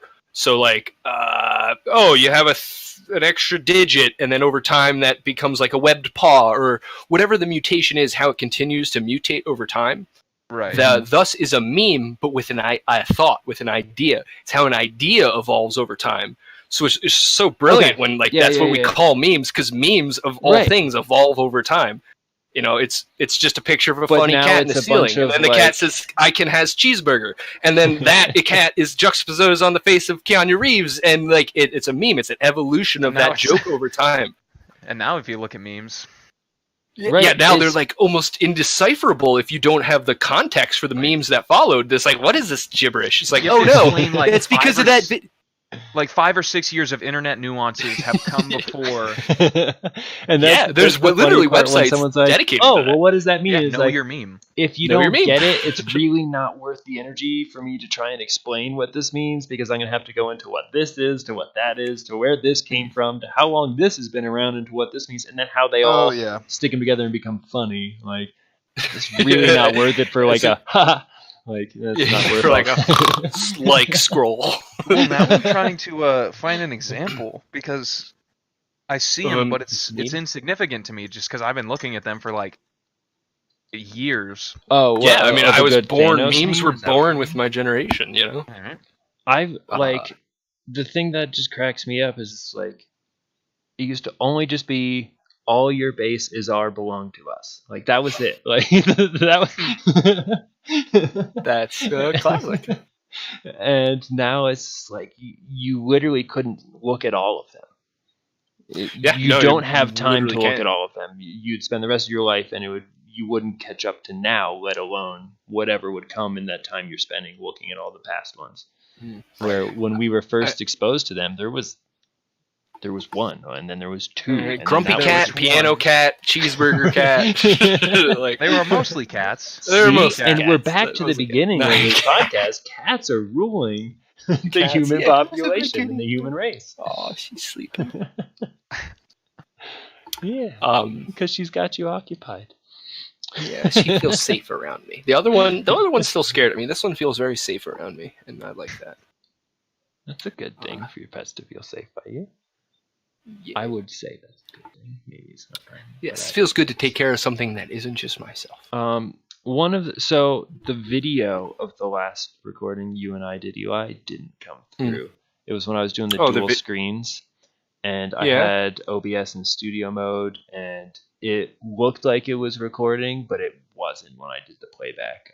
I didn't have a way of testing it. But did you get the audio? I got the audio, and I checked the audio, and one of the parts that I had checked, and the audio didn't turn out great. This sounds so much better than that. Yeah, you had echo and were a little too loud, and then I had static, and what I was saying was kind of quiet. That it just wasn't great quality, and there was no video. But one of the points that I was making, I said to you, is and this is something I wanted to bring up, and I think it's worth bringing up again. One, because Reed wasn't here, and two, I don't think it hurts to say again. But it was along the lines of, where do your opinions come from? And the examples, I don't remember the specific examples I gave, but it was things like, do you believe this because your teacher told you, or your dad told you, or your church believes this, or your political party believes this, or do you believe this based on your collection of information, your analysis of that information and everything you have access to, and then you formulate that into your own opinion on a topic? And I think those types of opinions are always awesome. Are they always right? No. But that's part of being an opinion. It's your idea. But there's a lot of people who have opinions about things, and they hold them with so much strength and certainty that they didn't even formulate on their own. They formulated, if you will, these opinions by accepting what someone else said. Or, well, I saw it on this person's YouTube, or I saw it on this Facebook post, or on this Twitter feed. It's or my dad always told me this, or my mom said that, or my older brother was always saying this. So that's true. I believe that. It's and I know that these laws are good because of this. It's because you were told that, or because you came to that conclusion. Yeah, so I guess there's three types of information. There's anecdotal information, which is what you physically experience. I'll make a horrible example. In my experience, I've never been somewhere that is mountainous, so thusly the world is flat. Whatever, a sloppy metaphor. Okay, so But, there's you no know, mountains so that's- because you have not been around mountains. Because I haven't seen them. I think that's a lie. 'Cause And all I haven't pictures are personally fake. experienced that. And all pictures are fake Mhm. because they could be. And so it's like a matter of taking that type of intelligence, the like, I'm going to call secondhand sources of like science textbooks, because we don't know, the science textbooks could be wrong, but that's kind of like a common denominator of like where we like come together in some agreement with like the reality of the world. And then the third type is just like emotional intellect. Like, well, I can't prove to you that crime will be reduced in 18 years if we legalize abortion now, but I feel like that is true, and I could even take a little of this anecdotal evidence to say, oh, this anecdotal evidence supports that true, and then I could take a little empirical evidence, scientific evidence, and say, then this scientific evidence supports that too. So I'm pulling from like three, it's like sources of information, but it's like three approaches to thought, like what I know to be true based on my five senses and my experiences, with the like whatever I consider to be culturally, communally accepted knowledge, and then my own gut or ego or whatever. And all opinions kind of come from a place of that. But then me and my friend Jim have this discussion quite often. So, like, chocolate is better than vanilla. That's a fine opinion to have. But No, it's my opinion. Well, I'm teasing. fair. Continue. Vanilla, really? Like, oh my god. But then an opinion like the Earth is flat. Well, that's my opinion, that the Earth is flat. And so now, where do we, like, an opinion can't be wrong, but where do we go from there? And this is the thing where I'm fine with someone liking chocolate and saying it's better than vanilla. I'm fine with someone saying the Earth is flat. I'm fine with someone saying anything is better than anything else, so long as it comes with the disclaimer of, and this is just what I believe, and you don't have to believe this, and it might not be right. And of course, we better don't have any issues is with always that. subjective, unless you have a defined, non-subjective structure around what you're trying to do. Whereas, like, tall people are better at reaching high than short people. Like, yeah. And this is a topic that I've gotten into, is like, or let's continue this, but then I would like to at some point talk about people's strengths and differences. Mm-hmm. But opinions, I don't think anyone has the right to say, this is my opinion and it is right. I don't think that is. They have the right allowed. to say, this is my opinion, here's what I think that. And you That's even have the right to expected. say, That's this expected. is my opinion and I'm not going to change it. That's fine too. Like, I don't care. You don't have to change your opinion based on what I know and I believe. But if you willingly make don't action, accept a dialogue to Right. like improve your opinion, either confirm it or deny it, if you don't accept the dialogue, I think that is, in my opinion, that's like a little bit of a moral failing. Like, I like being, but people are I like allowed intelligent. to do that, in my opinion. Certainly not, but I do judge people based on how willing they are to engage with ideas instead of ideology. Just, I have my ideology and that's all I care about. But like, no, specifically ideas, let's talk about those. And I literally respect a person more when they're willing to talk about. Likewise. Yeah. And that's, again, real. this is one of the reasons that We have such an awesome a podcast. group that I have on this forum with me, because both of you are, do we agree on everything? No, definitely not. We probably agree on more than we disagree on, which is just probably why we like each other's company. But I also like your company because both of you, one, you challenge my ideas. Two, you're open to other things. And I'm not saying to my things, but to other things. So we can explore stuff. Where if you're closed to certain ideas, there's no growth that's going to happen. A literary term for like, actually in a lot of things, but mostly in writing, they say kill your darlings, which means whatever like things are so whatever characters are so precious to you that you can't sacrifice them or whatever, you have to let that go, because only true greatness comes from killing your darlings. Is that what Game of Thrones tried doing every episode? I am sure I mean- George R. R. Martin has used that phrase before, if not tattooed across his chest. And I think with ideologies, we need to kill our darlings. Nothing that we believe should be so precious that we can't accept a critique or a discussion or an engagement with it in a critical lens. Then it's not an idea worth having. It's not a darling worth holding. And right, that I was was going one to of say, the. because at what point does it become detrimental in a physical and a mental sense?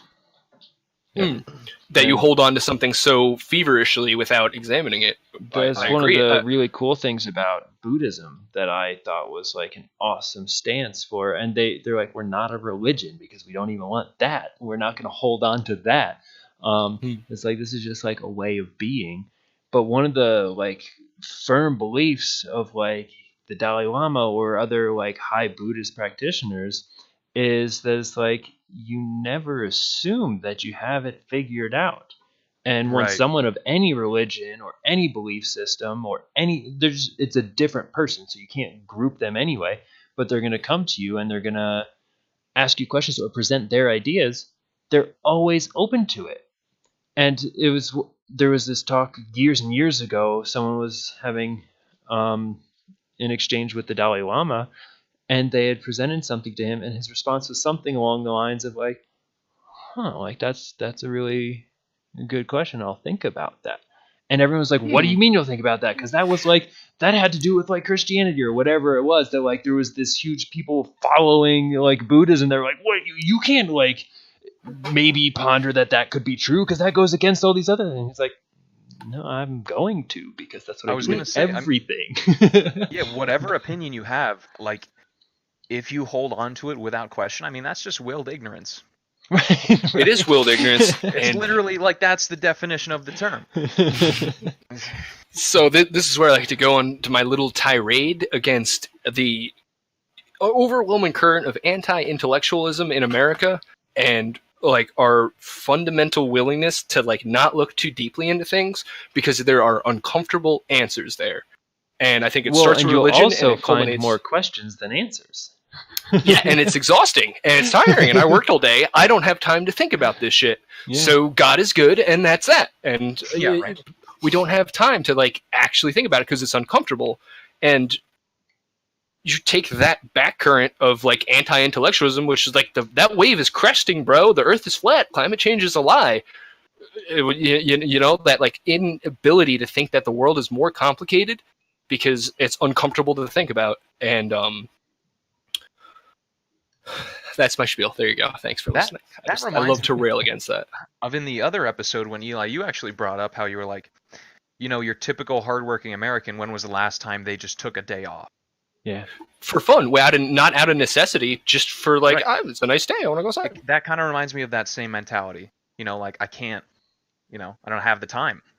Yeah, and I mean, I don't know, not necessarily by design, but by evolution, the capitalism in which we live in is designed that way to like, because that's not really productive, bro. Right. Unfortunately. And let's see if I can get my chair fit where I want it. But It's that's a fucking tragedy. It's a fucking tragedy is what it is, because like I look at my dad, you know, he's worked so hard his whole life, and like life exists within work, and his family suffers, his personal habits suffer, his relationship with his family suffers because he's just gotta work. And as Americans, we've almost internalized our oppression, the way we're overworked to such an extreme degree, even by other first world standards. We like work way too hard. We've like, and now the idea, you want to take a day off just to enjoy life? What's wrong with millennials? You? Yeah, you're lazy. You're lazy. You don't want to contribute to society, and that stigma and that like knee-jerk reaction to like a desire to exist in a more humane way is like literally I've reflected on this quite at every turn. bit, and I have my current stance on it, which is, one, we would not have like the sweet computer setups that each of us have and the stuff that we're using to communicate right now had we not over the past few generations worked so hard to create at the rate that we have done in the world, like globally, not just America, but globally. There has been like a ton of work that has been done to give us these things that I'm very grateful for. I'm not going to say, oh, well, we just need to stop working and whatever, and then be like, oh, but I still want all my stuff. Like you have to weigh what comes with it. But I believe that the Industrial Revolution and if you look at what was the drive behind what started into what is now us working way too much, was necessity for survival because there was a world war going on. We needed to work. Women needed to get in there and work too because the men were all fighting. We didn't have enough men to be working. And it's like, holy shit, everyone, like, you don't have time to take a day off and to go for a hike because you might not have a tomorrow if we lose this. We need to get this done. But then we're all still functioning out of that fear response for survival. When it's like, bingo, hey, guess what? We don't need a war. We've figured out that, hey, there's nukes. So if anyone really tries taking over the world, you can just kind of blow up those people. Like, that we've gotten to that point. Do I think that we should do that? No. But like, let's say that there's this new, what was like the Nazis start sweeping through the world. It would be so easy. We could stop that. We have these tools to stop a global takeover. For the country to make such a decision. So then can't we all just say, okay, let's stop shooting each other over stupid shit and just kind of relax, like enjoy that, hey, we're good. We don't have to worry because there is someone who could push that button and stop any major world threat. Yeah, and that's great. But, like you said, the Industrial Revolution and the Second World War, great. Now we have this extremely hardworking populace and this, really great production. And oops, we just created a military-industrial complex. Now, how do we get this complex, this system to keep working if there's not literally the fear of a world war? Well, we're going to have to keep inventing new fears, be them like xenophobic or like ideological or scientific or whatever. We kind of like need that fear to keep producing. Like, oh no, we just have to hope that the commander is making the war right so we all survive. It's like I don't know how much of that is like malicious intention of control of populations, or I don't think it's malicious at all. I don't even think it's designed. I think that's the way it evolved. Power in any system conglomerates over time. And we're late stage capitalism now, where power is so conglomerated, and like the labor of everybody is condensed so that few profit inequitably more. Like you said, like, whoa, well, we have computers and everything because people collaborate and work really hard, and I don't think that's I don't think that's impossible with everyone still living an equitable, good life. You know what I mean? I would agree with that. I think what comes to my mind is like a typical 9-to-5er on a sitcom. Those kind of jobs. Right. And that's, I was going to say, following what you just said, Eli, that I think we would still accomplish as much, if not more, but it would be more meaningful of what people were spending their time on. We wouldn't spend as much time on it because people would care about it. They'd want to put time in. It'd be quality work when they were doing it. And if they didn't feel like doing it at the time, they wouldn't. Where I bet you, if you ask anybody who works 40 hours a week, are you being productive the whole time? If they're being honest, they're going to say no. Because guess what? That's more than you can be productive without burning out. Right. 35 hours is like the maximum, according to studies. You lose productivity every hour after that. Yeah, and you're going that's to. More, it's just. And if you look at 35 hours, you get that hour lunch break. We're all doing at least that. Like, and then you have those 45 minutes each way commute. And how many people's jobs aren't like inventing computers and pioneering things that are like good for society? How many of those jobs are just keeping the cogs of capitalism rolling? Right. Like, oh, I'm an insurance agent for a shifty company. Oh, I'm a telemarketer trying to sell shit to people. Like so many jobs aren't even satisfying. Who has to go in on Memorial Day because I work at a grocery store. Yeah. And people want to buy stuff. Memorial Day workers. Darius today. Yeah. A lot of people. One of my buddies today, works at a grocery store. And, there was a lot of people working today. And there was a joke made yesterday because I was talking to some people and I was talking to one guy. I'm like, so you have tomorrow off? And he was like, yeah, I'm still probably going to read. And I was like, oh, right, you're doing dissertation stuff. He's like, yeah, but I'm only going to read. I'm not going to like, I might do a little writing, but I'm not going to work too hard. And I was like, well, that's funny. But then someone else is like, oh, you're working tomorrow? And then he said yes, and someone else next to us said yes. And they're like, what, do you hate veterans? Like, they were making a joke. But it was about the sense of like, you're going to work on Memorial Day because we're supposed to be like remembering all of these people that died in service so we could have this. It's like, yeah. And do you think that everyone who's not working is thinking about that? I know a lot of people are, and a lot of people are very appreciative.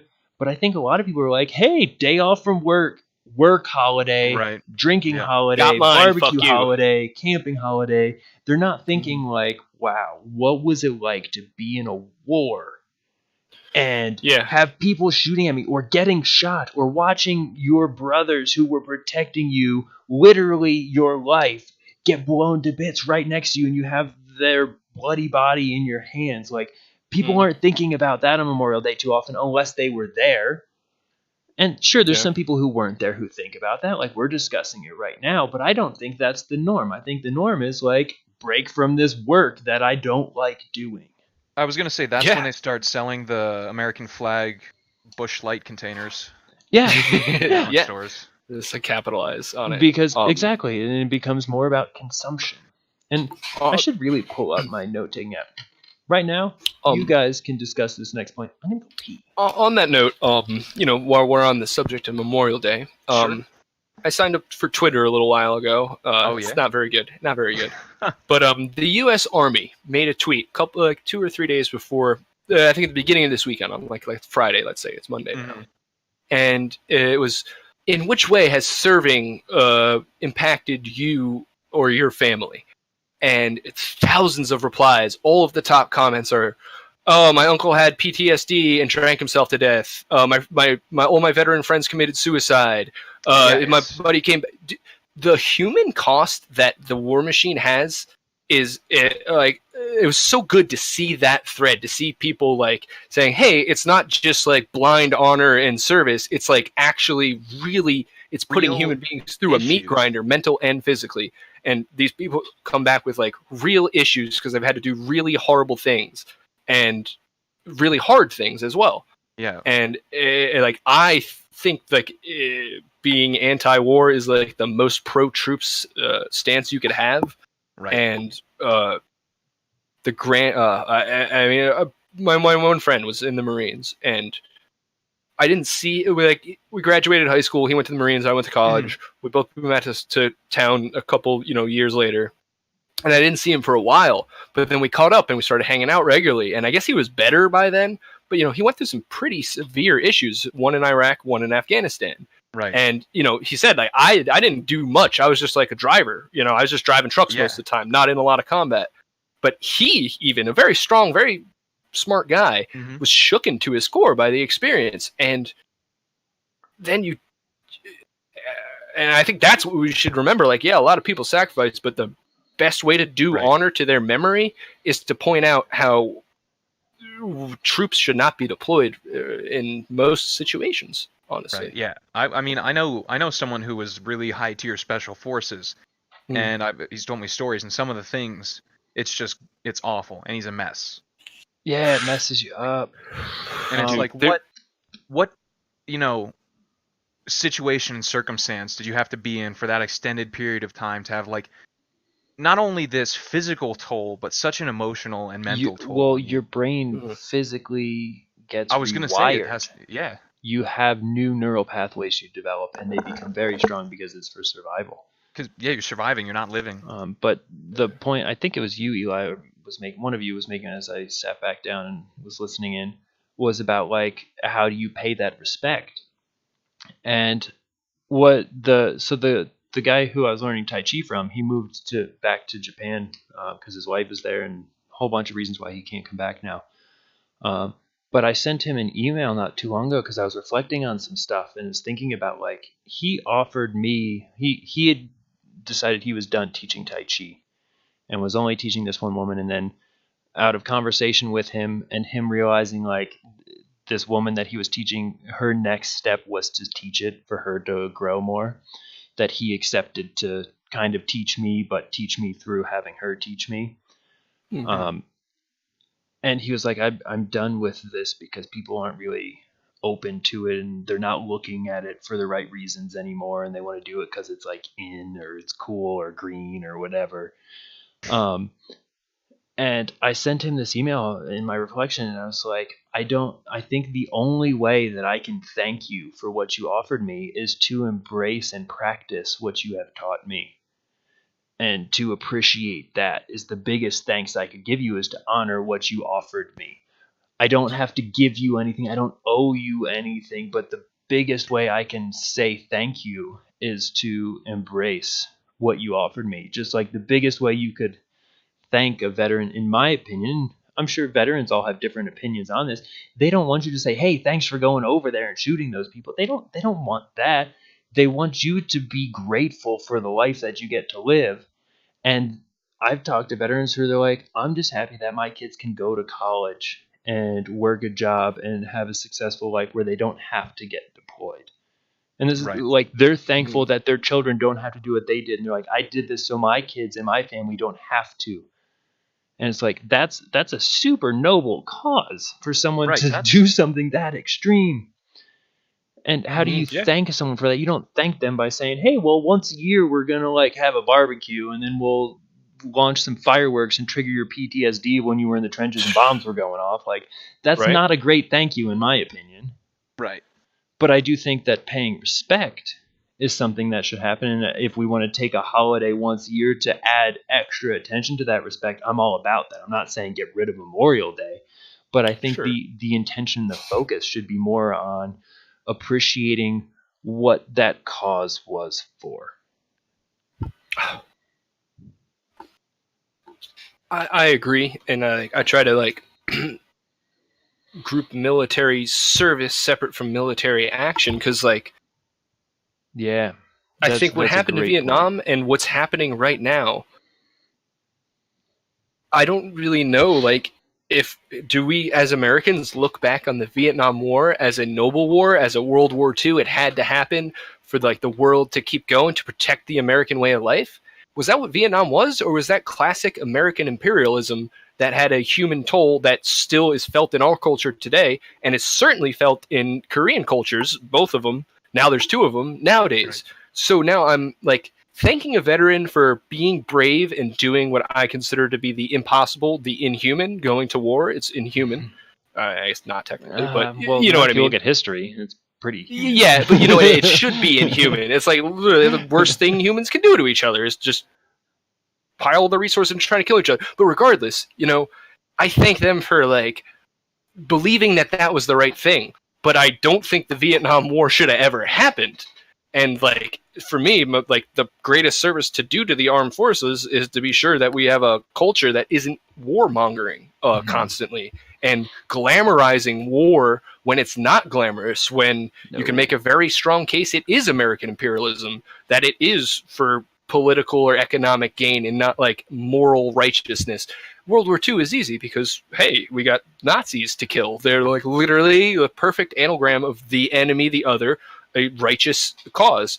But in almost every other American military deployment has been under some pretext or another, and that's not what we're seeing. So I certainly sympathize with modern day troops who are like, I don't understand why we're there. I don't know what I'm fighting for. I'm fighting for American freedom, but it kind of feels like I'm just taking over this town, installing American businesses, American form of government, democracy, and it kind of feels like I am a cog in the war machine that's like literally taking over the countries. My buddy was saying, like, when they move in and put a base there for military people, you walk in there, it's air conditioned, they got Dunkin' Donuts, McDonald's, Starbucks, and once the troops move out, that's now a building in the town. It has all that American, those like big conglomerates right in there. And it's like franchising the world, like one America at a time. We just take over this country, insert a little American cause in there, siphon some oil when no one's paying attention. And I'm sorry, I can tell I said something that upset you. Me? Yeah, it sounded like you were going to interject. I was going to say that in the last couple of weeks, actually, just through my reflections, I've taken a different stance on, I'll say, America having military bases around the world. Okay. I have, up until very recently, the last few weeks, had this perspective of like, that's kind of messed up. It's hard to make the argument that this is for protecting America when you look at like hundreds of different military bases of American soldiers in all these different countries all around the world.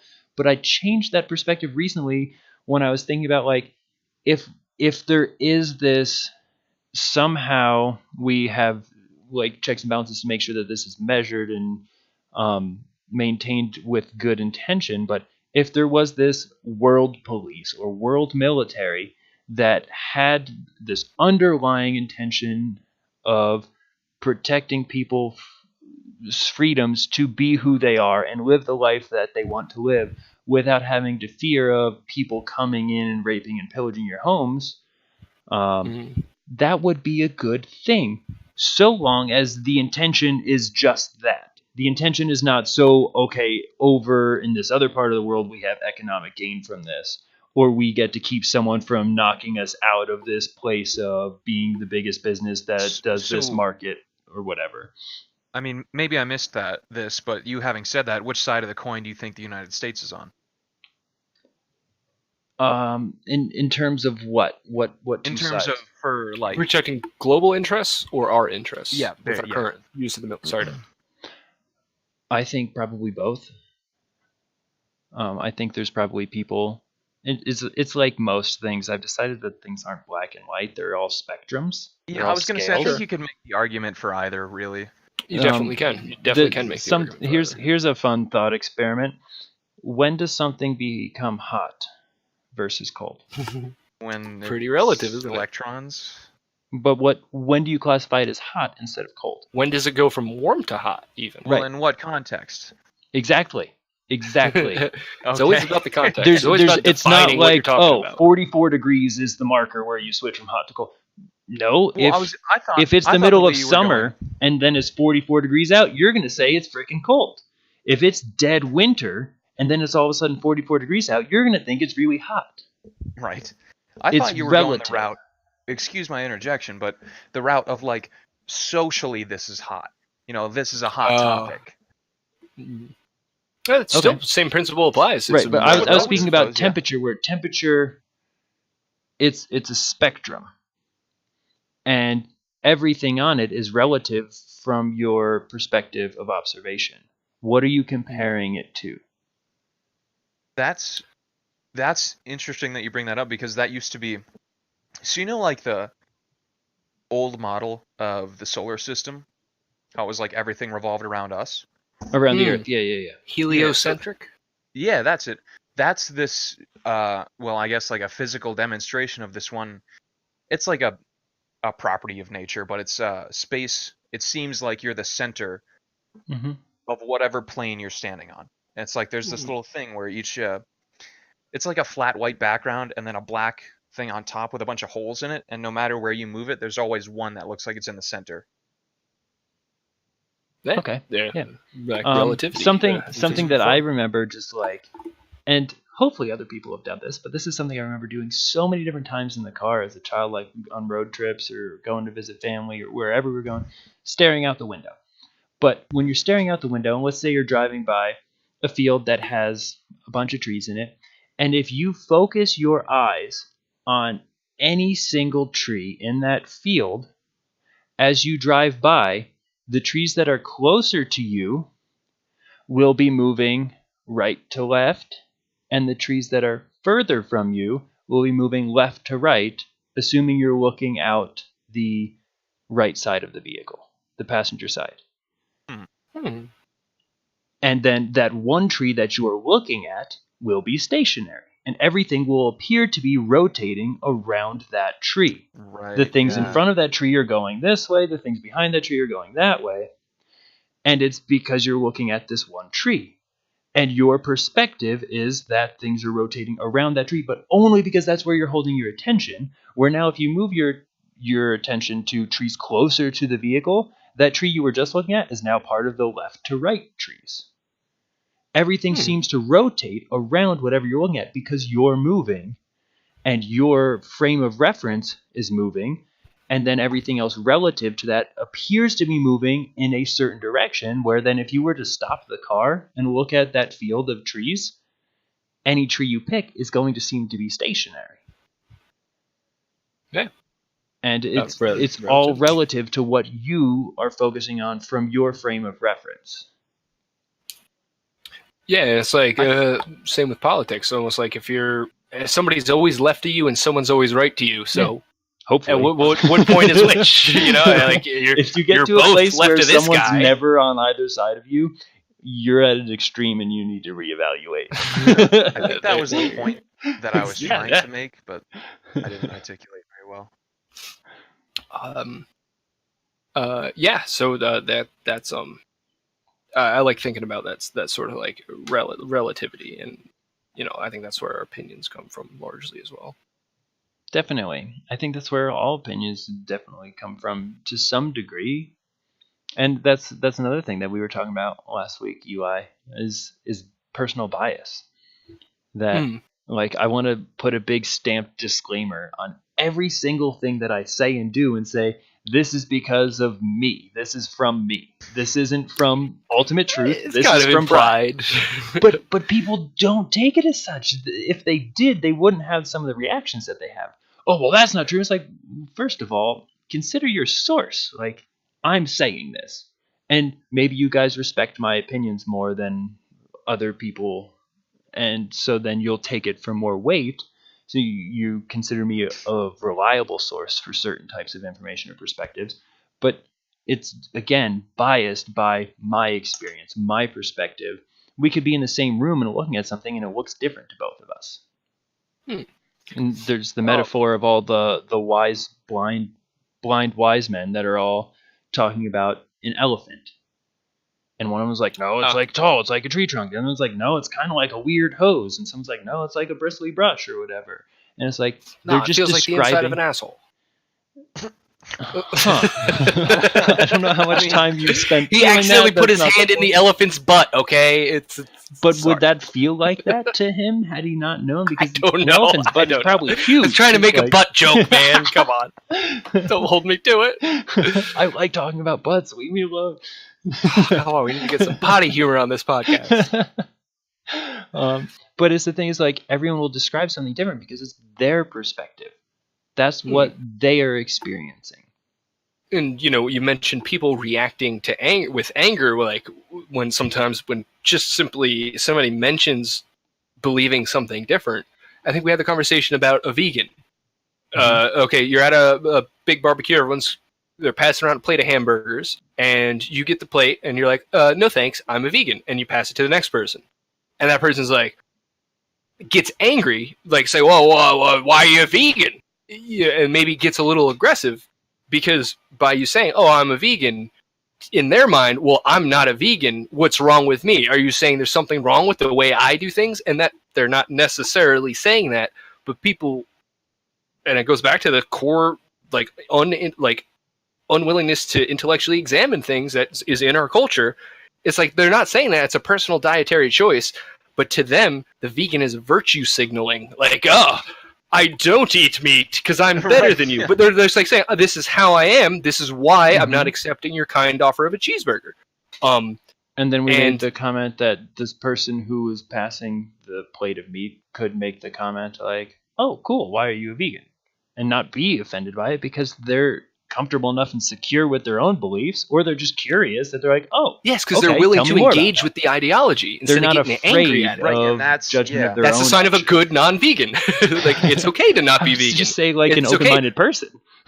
Yeah, well, even you don't better. have to categorize people into vegans and non-vegans. They're not. Well, it's like people who aren't afraid to have like cognitive dissonance. Yeah, they're more than happy to extol the virtues of big government in one area and then criminalize it in the other. Right, like, this doesn't align with my beliefs, but whatever, it could be like true or not. Yeah, and that goes back to the comment I was making about Buddhism earlier, is like if they're practicing the beliefs that what I found to be the core belief system of Buddhism is like you're open to everything. It doesn't mean you live it, it doesn't mean you accept it, but you're open to maybe. and you explore it before you make a decision. Right? And if it 'Cause it's challenges something that you currently believe, explore it doubly instead of reject it. Right? It reminds me of something that Eli said a couple shows back. I'm thinking I had a lot of stuff to do because I listened to the entire thing on the drive back from Seattle. Nice. And it was like we were talking about failure, and I think it was Eli. You said like, "Oh, I lose at this game, so I'm not." Or it might have been Brian. It was like, "I lose at this game, so I'm not going to play it again." And it's like I have this opinion that I like. I'm going to stick with it, and in doing so, you shut yourself off from the possibility of, having an opinion or an idea that you align with, you like more. With learning how to beat that final boss and actually achieving and unlocking a little bit more in your brain and like taking that game to the next level. Literally, life is like you learn a lot of lessons about life from video games. Does and that make sense? You can. I think I got it. I mean, I think I got it 100% because it's exactly like that. I'm frustrated. This is uncomfortable for me to engage with this train of thought. So I'm just going to turn the console off and go do something else. I'm going to not engage with it. Whereas if you engage with it, like either you're going to beat the boss or you're going to realize the boss was right the whole time. Yeah, you're going to learn something. Either way, really. Yeah, but it's the core impulse for most people is fuck, I don't want to play this game anymore. Even though the game is literally deciphering reality, discussing our own ideologies is the game. People just don't want to play. So what are the brief aside? That guy I mentioned, David Wong, Jason Paragon, has a really great article about why video games are actually bad. Because it's not about the portrayals of violence necessarily. Cyber addiction is a real thing, but it's not exclusive to video games. But the real problem with video games is they kind of teach a young generation that there's always a way to solve the problem, whether it's a final boss or getting the secret items. There's always a way to get to it, and it's always an achievable thing. If it's in the game, it's possible to do. So, but life isn't like that. Some things are unachievable, and you will get. I mean, anything is possible, right? It just and how do you know that you got me? You got me a little bit. I think it sets up bad patterns of reinforcement. That there is instant feedback when you beat a boss. That there is always something you can look up, and there is a cheat code or something to enter. Sometimes with life, it's just not that simple, and it makes you want to just switch to a different game, to give up on video editing because it's too hard, or playing the keyboard because it's too hard. And I think that I will definitely say that with the rise in things like mods and console commands and things like that. I even have a note somewhere in my list of ideas and note-taking app that I've been using, is that the current generations and their use of video games, they're not learning how to overcome struggle. Well, let me counter this. That's why I think that games like Sekiro and Dark Souls have such a cult following, because it's like, I love those games so much, but I have never been more frustrated in my entire life than when I was playing Sekiro. Right, and you could play it once, put it down and say no, or you could do the grind and the grind and the grind, or you could enter in some cheats, get a level 100 strength, level 100 defense, and now you can just walk in and just beat any boss with 4 swings, and then you're like, yeah, I beat that game, and it's like, But it's like at that point, it's like you not only cheated the game, you cheated yourself. Right, and that's the point I was making. Opportunity to learn, and you're never going to get that opportunity again. And that's something that you could really get so well through video games, because why is it essentially fun? It's essentially fun because it was hard and you overcame it.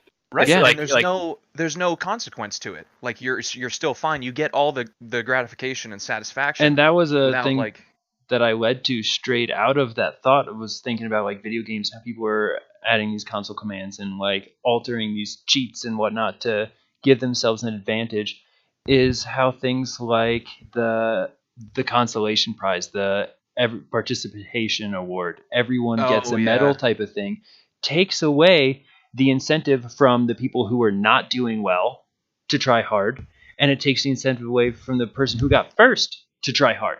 No one gives a shit if they're all getting the same outcome. Why Right. put in the energy? Why put in the work? Why try? That's why I think participation trophies are okay, but like first place should have a bigger one. Right. Well, I why do you need a participation trophy? Why does first need a bigger one? Because it makes everyone feel good, and it's like, I mean, plastic waste, you should always eliminate plastic waste, but I will. I mean, I'm going to ask you it's a commemoration of the event. Please restate using different words besides makes people feel good. Is there another reason? Participation trophies are good not only because they make people feel good, but it offers as a memento to commemorate the event, the participation in the act itself. Victories notwithstanding, triumphs are certainly should be acknowledged with a bigger trophy. I think that's cool, but there's nothing wrong with everyone getting a trophy simply because why not? Why should anyone get a trophy? So if you say everyone gets a trophy, just like everyone in martial arts has a belt, but then they're all different colors, fine. Sure. But I don't think that the belt should make you feel good, because that's giving external control to what makes you, to how you feel. You're letting I think you played soccer in 4th grade, and sure, you should feel good about it. And here's your little trophy. From if you feel good about it, awesome. If you don't feel good about playing soccer, that's fine too. And if you get a trophy, I don't think that should change if you feel good or not. Especially if everyone who played got a trophy, that shouldn't have any influence on how you feel. And I think that's one of the main flaws in people's self-esteem is our culture is like, oh, these things should make you feel good. It's like, well, if they don't, now there's something wrong with me. And if they do, now your feelings of feeling good are dependent on external factors. So I have personal opposition to that belief.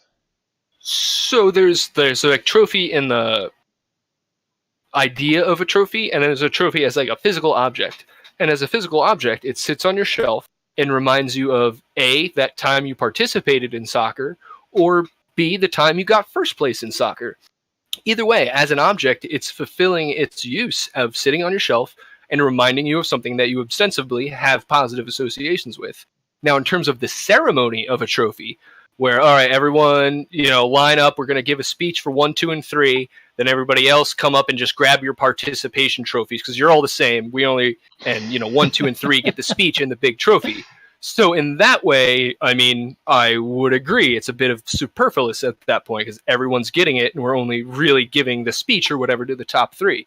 But the trophy as an act of giving out trophies to, let's say, 4th graders playing soccer, I don't think it's inherently harmful, because even if you weren't first place, you probably still had a good time playing soccer. I know I did, generally. Why do you need a trophy then? Why not have a trophy then? Why do you have a picture on the wall of your parents who you love? I see them every day, because when I look at the object, it reminds me of them. And that's like what a memento, what a souvenir, what a trophy is. It's a decorative object that exists in a space, and when you see it, it brings certain semiotic train of thought. Why do I have this picture of a tiger with glasses printed out on my bulletin board? Yeah, now I'm curious. I want to see it. Oh, nice. Well, my friend, she worked at the Staples Copy Center, and somebody printed out like 100 copies of exactly this, just that tiger face in that place on the page. And we're at a party one night. She brought over like 100 of these. Like, here, somebody left these behind. Didn't want them. It's so odd. Why do I need this? I don't need this. This is no value. But I got it, and it means something. It reminds me of an event and of a friend. And that's why I keep it displayed prominently. This is a trophy of a friendship. Let's look at the other side of you're in this, let's call it a competition. And you work really, really hard. And you make it to number 3 out of everyone in this competition. Reed makes it to number 1 out of everyone in this competition. And I was number 447 out of everyone in this competition. And we each get the same medal. Then I think same exact medal. Same exact medal. It doesn't say first place on it. Doesn't say nothing. Nope. Then I think at that point it stops becoming about the medal, and then it just becomes more of an emotional sort of mental thing. Like, oh, I got first place. I have this. Everybody else got it, but I was the one I know I'm the best. Yeah, but I have that same medal, and when anyone's like, what is that? I'm like, oh, this is this thing I was in. So that medal, while being the same object, means different things for two people. For the person who got first, it's like, oh, there's that time I participated in soccer and got first. That was such a great time. Whereas, Mr. 447. It's like, oh, there's the time I played soccer. I only got 447, but that was a lot of fun, and it's So still now a we're reminder. talking about the intrinsic value of the experience Yeah, rather that's than what I the was trying to extrinsic say. reward we receive this medal, this participation award. That's an extrinsic thing. That's something external from our own drive. It's something that we seek to gain that is it's separate from ourselves. It's separate from our experience. It's separate from our memories. And that's where I hold issue. Is when people are like, well, I'm not going to try that hard to get that because I don't have to try to get that same thing. I would say in other areas. Go ahead. Did I cut you Yeah, off? sorry. Are you saying you just want like this is somebody who just wants like the physical thing? I think that has been not necessarily idolized, but encouraged. Is like you want to have more first place trophies is a good thing in a lot of people's minds. Michael Phelps has this many gold medals, but if everyone got a gold medal who competed in the Olympics, I don't think it would mean as much to people. Well, well then that's what I'm saying is like then it stops becoming about the medals. Right. Yeah, and I think that the core here, the accolades are really the goal for doing well. The reward for doing well is the accolades, and whether that accolade is the newspaper printing your name or it's a trophy that's big ass and it says number 1 on it. The accolades are the actual award. The participation, the trophy is a memento. The accolade is the reward, and the memento, the trophy, can signify the accolade. What is but accolade? in it of itself, like a triumph, like your accomplishments. An accomplishment. Accolade is like an accomplishment. Thank you. So, people talking about your like the accolades of someone. So if the incentive to do well is to simply get a trophy that says number 1, is it to get a trophy that says number 1, or is it to be number 1? I hope that kind of opens up my position a little more. And this is where I go back to, like, let's use the video game example, is you have these kids, so working in the elementary school, most of the kids I work with play video games. Most of them do. And all the teachers, they're all against it and hate it, wish the video games didn't exist, and fuck Fortnite and whatever. It's like, guess what? That's the thing. People like Fortnite. It. But it's the same thing, too, where if kids could cheat in it, they probably would because they want to feel good. They want to feel like they're number 1. They want to feel important. They want the accolades. They want to see Victory Royale, and they want to screen cap it and put it on their Facebook. Okay, look at me, I did it. Doing that without working for it, without actually being someone who is worthy of number 1 spot. And that's because they want the social signifier. Right. They're looking for that external validation rather than I did this work. I'm proud of the work I put in. Yeah, I only got 6th place, but like, hey, I worked hard to get 6th place, and that's cool. That's good for me. I don't need the participation trophy, or that could be your memento to remember that, but it doesn't. I don't feel like that's what the majority hold anymore. I think they're holding more of a they want to go post a picture of it. They want to take a picture of their food that they're eating at a restaurant before they eat it so they can show their friends, this is my plate of food. It's like, what the heck is going on here? I agree with you on that, and that's why I think that so many citizens of the United States are kind of funneled into this shitty lifestyle. That's just, I work 9 to 5, I go to sleep, I have the 2 days off on the weekends, that's it. $100,000 in student debt. Yeah, right, because I think it all equalizes. You have someone who's gotten participation trophies or cheated even, got 1st place all their life. They don't have the skills. So something's either going to come, something or someone is either going to come up that's going to challenge their skills, like they're here and this other person's here, and they're going to be hit with reality. And that's the thing that troubles me is there's this generation of children who don't know how to overcome adversity. And we were each just describing like how good that feels. Like you were just talking about Dark Souls and how you love, like, yes, it's incredibly frustrating, but that's what makes it rewarding too. Mm-hmm. And for me personally, I've put more than enough hours into video games. I don't care to get 1st place in Dark Souls or to beat Dark Souls or whatever. I know you don't get 1st place in it. But to beat Dark Souls, to me, I'm like, that's not worth the grind and frustration. For me, I'm trying to overcome the frustrations of like figuring out the like happenings and interactions of people.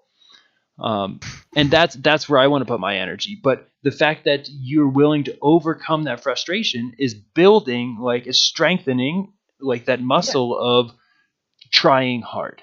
It's like it's a tempering. It's a tempering of people's ability. Yeah. And they this don't is, get that if it's, a farce. right. If Dark Souls is easy, it would have a totally different following. And something Funny that story people get upset with me about, and I think it's just through wanting what you don't have and not seeing what it would really be like. I have been, some call it blessed, sometimes I like to call it cursed. The noon. Right. Having this wide range of skill sets of being good at most things that I try. If you present me with a sport, for whatever reason, me and my brothers are going to be pretty good at it. We just have this natural ability to be good at things that we try. You present us with a project, we could probably finish it above the average for most things. And I will say singing is not one of those things. Skateboarding was not one of those things. But for the most part, you throw a sport at me, I'm going to be above the middle line 99 times out of 100. And I'm not saying that makes me better than anyone or anything like that. But I will say I did not learn how to overcome struggle and frustration, where when I was posed with something like learning the guitar, I didn't learn how to do it because it's like, this is hard. This isn't intuitive. I'm not good at this. And guess what? Everyone said that's guitar and you just have to put in the work. And I said, screw that. Because I don't have that muscle trained to be like, this is hard. I'm going to do it anyway until it's not hard. I didn't have that for most things. A lot of kids who are like gifted in high school and they just breathe through their classes always, no big deal. They don't study for anything. Great, you're smart, but now you're out in the real world where, you have to actually try, because you're always going to hit a barrier where you have to actually try. And like you said, the muscle isn't built. Fuck this, I give up. Even though I'm incredibly intelligent, I don't have the strength in the face of adversity because I've never actually been challenged in that way, and now I'm an adult. Yeah. I'm curious what you were going to say before, Eli. You said funny story? About Dark Souls? About Dark Souls. Bought it. It was on sale.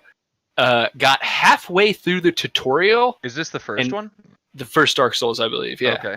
And halfway through the tutorial, died. Tried to do it again. Still died in the tutorial. Never played it again. Still have it. Still in my Steam library. But so just to show you how well adjusted I am. Real world example of what we were just talking about, though. It took me 9 days to do one boss of trying every day for like 3 hours. Dude, I was watching a video about Dark Souls speedruns, man. Oh my god. The second one. Dark Souls 2 speedrun? Oh, nice.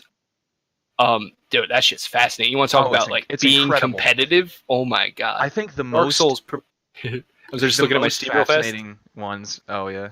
Dark Souls Prepare to Die edition. You've played 42 minutes. 6/23, 2014 is when I bought it. I think I have the most hours in the third one.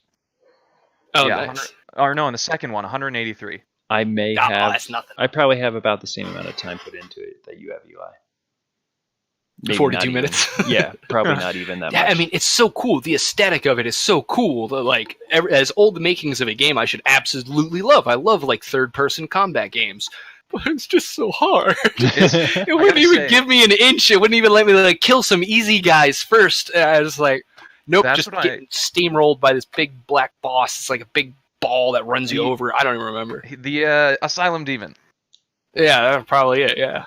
But no, dude, Sekiro, that, like, I thought Dark Souls was frustrating. This is it was hands down it's too much. It's just like, nice. It doesn't give up. It's relentless. No, I haven't beat it yet. Oh, it's relentless. I'm on the, I think I'm on the last boss. Oh, so here's an interesting kind of question that kind of ties in, involves Sekiro. So I watched Jim Sterling. He's a pretty good YouTuber who does video games, and a big community of people were complaining that they wanted Sekiro to have an easy mode. Yeah. Yep. And how do you feel about that? If you could still experience Sekiro on normal or hard or whatever it currently is, but if they added another level that was easier, like an easy mode, what are your feelings if they had done that? I mean, I'd be fine with it because I mean, yeah, people can say, "Oh, I beat it," I beat Sekiro, but it's like at that point it stops becoming about the trophy because like I'll use Mega Man 2 as an example, like on the old NES, I think they had so they released it first in Japan and then here. Mhm. And so in Japan, the game didn't have a difficulty selection. It just started up and you went. And then when it came to the United States, they had to add an easy mode. So now all the speedrunners in the Mega Man 2 stupid community, white people couldn't beat it. yeah, they're like, if you run it on easy mode, it doesn't matter. You're not a part of the speedrun community. What's called hard mode, that's normal. That's the Japanese mode. Like that's what qualifies to get you in to the speedrun.com. Yeah, and so I'm like, that's fine because I mean, I wouldn't, it doesn't affect me. My buddy was since telling me a story. He was speaking with, I believe, a Japanese person. They were playing like Mario Kart, or I forget the game, but on very hard difficulty. Was this recently, or it was a long time ago? Oh, okay. And he's like, "Oh, how come you playing on hard mode?" And the guy's just like, "Why would you play on any other mode?" And I was like, "Oh, that and like that's cool." And that's why like speed running is a game to some people. Like the challenge of doing it as fast as possible is the fun. For me, it's like, no, I just like walking around killing boars in World of Warcraft. That's like fun to me. There's no wrong way to enjoy something as long as you're not hurting nobody. And then if you look at things like speedruns, like to be able to do a speedrun in Mario 64, you have to be able to jump through corners of walls into levels that aren't unlocked yet. And like you have to glitch the system to do what is seen as the speedrun for it. Which is like, well, now you're going outside of the bounds of the gameplay. That is like, well, they have inbound next categories. Level. Yeah, like no glitch, like glitchless mode, and then right, and that's where like I feel that the world climate has gotten to a place of being so specific and specialized in so many fronts. I don't know if it's just because there's so many people. Or that we're like just getting so deep into different things that we have to put qualifiers on everything. Where it's like, so this is a speed mode, no glitches, but you can use wall jumps, but you can't. And it's just like you have to get so specific in different things because there's so many ways people doing stuff that it's like you can't say like, oh, I got first place. It's like, well, was it first place in easy mode, hard mode? Like, so I'm an advocate for that because I mean I think if you want to appease the majority or everybody or as many people as you can, you have to get specific just because like of the volume of the diversity of people as a species. And then if you look at, so there's two different examples that come to mind. One is rock climbing. I forget their names, but there's these two different guys that were like the best at bouldering in the world. They were pretty young at the time, but they had found these routes that were like above the rating of any other type of bouldering route that had ever existed before. But oh wow. And they were both climbing partners just because they were both the best. But each one of them were the only ones who were able to do this one route. They were both rated at the same difficulty, but they couldn't do the other one that the other person did. So like I would say that I did this one because this used my skill set of my long arms and long legs and that type of reach, where yours had to do with this different type of, the one route had to do with the guy had incredible back strength and was able to like squeeze in a certain position upside down that other people didn't have that strength, that they couldn't do that route. And so there's these two routes that probably have only been done by these two people and never will be done by anyone else until there's like a whole nother level of evolution in our ability to climb rocks. But then the other thing that comes to mind is martial arts, where you have like, let's say Muay Thai. You have who's the best at Muay Thai. And then you look at wrestling, who's the best at wrestling. And then you have something like MMA, where it's like you take in whatever you want. Everything goes, other than we still have these rules of like you can't hit in the crotch and you can't bite and whatever, but it's like, but you can use any form of combat that you choose, which is the person who's the best at Muay Thai in the world might get their ass beat in MMA, and the person who's the best wrestler in the world might get their ass beat if they go do Muay Thai or if they go do MMA. that That's why it's about, do you have one specific skill set, or are you a Renaissance person who like, I'll take on anyone and anything because I have a very wide range of skills. it all comes back to Einstein's relativity. How so? It's all what? How so? It's just everything. Like you can compare. Einstein's Like- relativity or just relativity? Well, I mean, isn't that the same thing? General relativity? Is that him? I don't think E equals they're the MC same squared? thing. That's Really? different. I have no Oh. idea. General relativity is what I meant. Okay. Yeah, I guess I should look up specifically what Einstein's theory of relativity Right? is. 'Cause But I thought I do believe it is separate from just the idea of something being relative to the individual. Okay. Oh, really? Interesting. All right. I well. think so. I think it's E equals MC squared, which means like I mass don't is think energy. that's his thing of relativity. Okay. I think that's I just trying to sound sorry. Well, now I want to look it up. E equals MC squared is a really fascinating concept, but I don't think that applies here. Energy is the mass times the speed of light squared, which is like, that's crazy. He figured that out. First of all, the speed of light. How'd you figure that out? Yeah, right. Oh no! It's you just when you flick the light switch, it's how long it takes You for the count. light bulb to turn on. You just count. So it's the theory of relativity usually encompasses two interrelated theories by Albert Einstein: special relativity and general relativity. Okay. And do you have each of those to share with us right no, now? but I can get them. So what is it? Thanks, Internet. Special and general. Okay, so special relativity is That happened, Eli. that's space time. I said that happened. It's nighttime now. Yeah, I just realized I gotta get my my dad had to borrow my car, so I have to bring his truck back. I can do that at any time though. It's right down the road. This one is the laws of this. So special relativity is it's based off two postulates. Number one is the laws of physics are identical in all inertial systems, and the speed of light in a vacuum is the same for all observers. Okay. And general relativity is so this just explains space-time and gravity.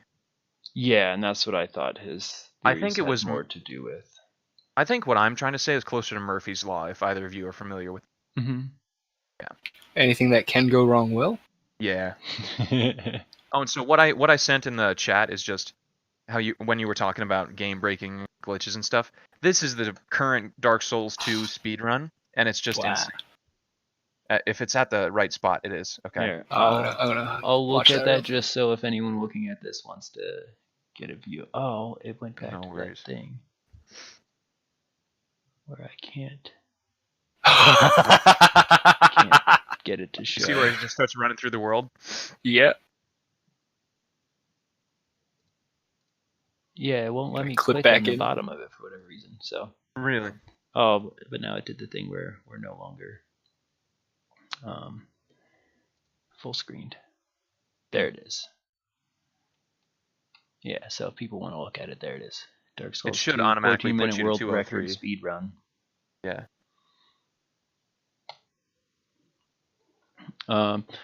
Yeah, I don't know. The speedrun thing never really fascinated me that much. I remember being Really? in high school and someone showing a speedrun of Super Mario. No way. And it was like they beat the whole game in like 11 minutes. Oh yeah.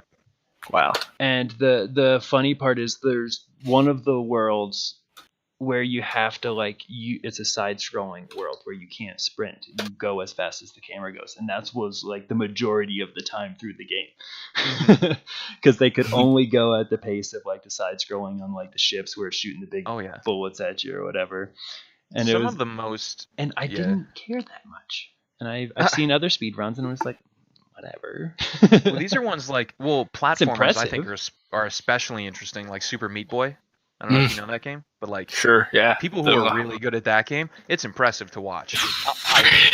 It's impressive to get halfway through that game. Never mind speedrunning. That's another And game. I'm I'd not give it a good saying 40 that I minutes think on. a speedrun would be easy, nor could I do it for games like Super Mario or the Meat Boy or Dark Souls or anything.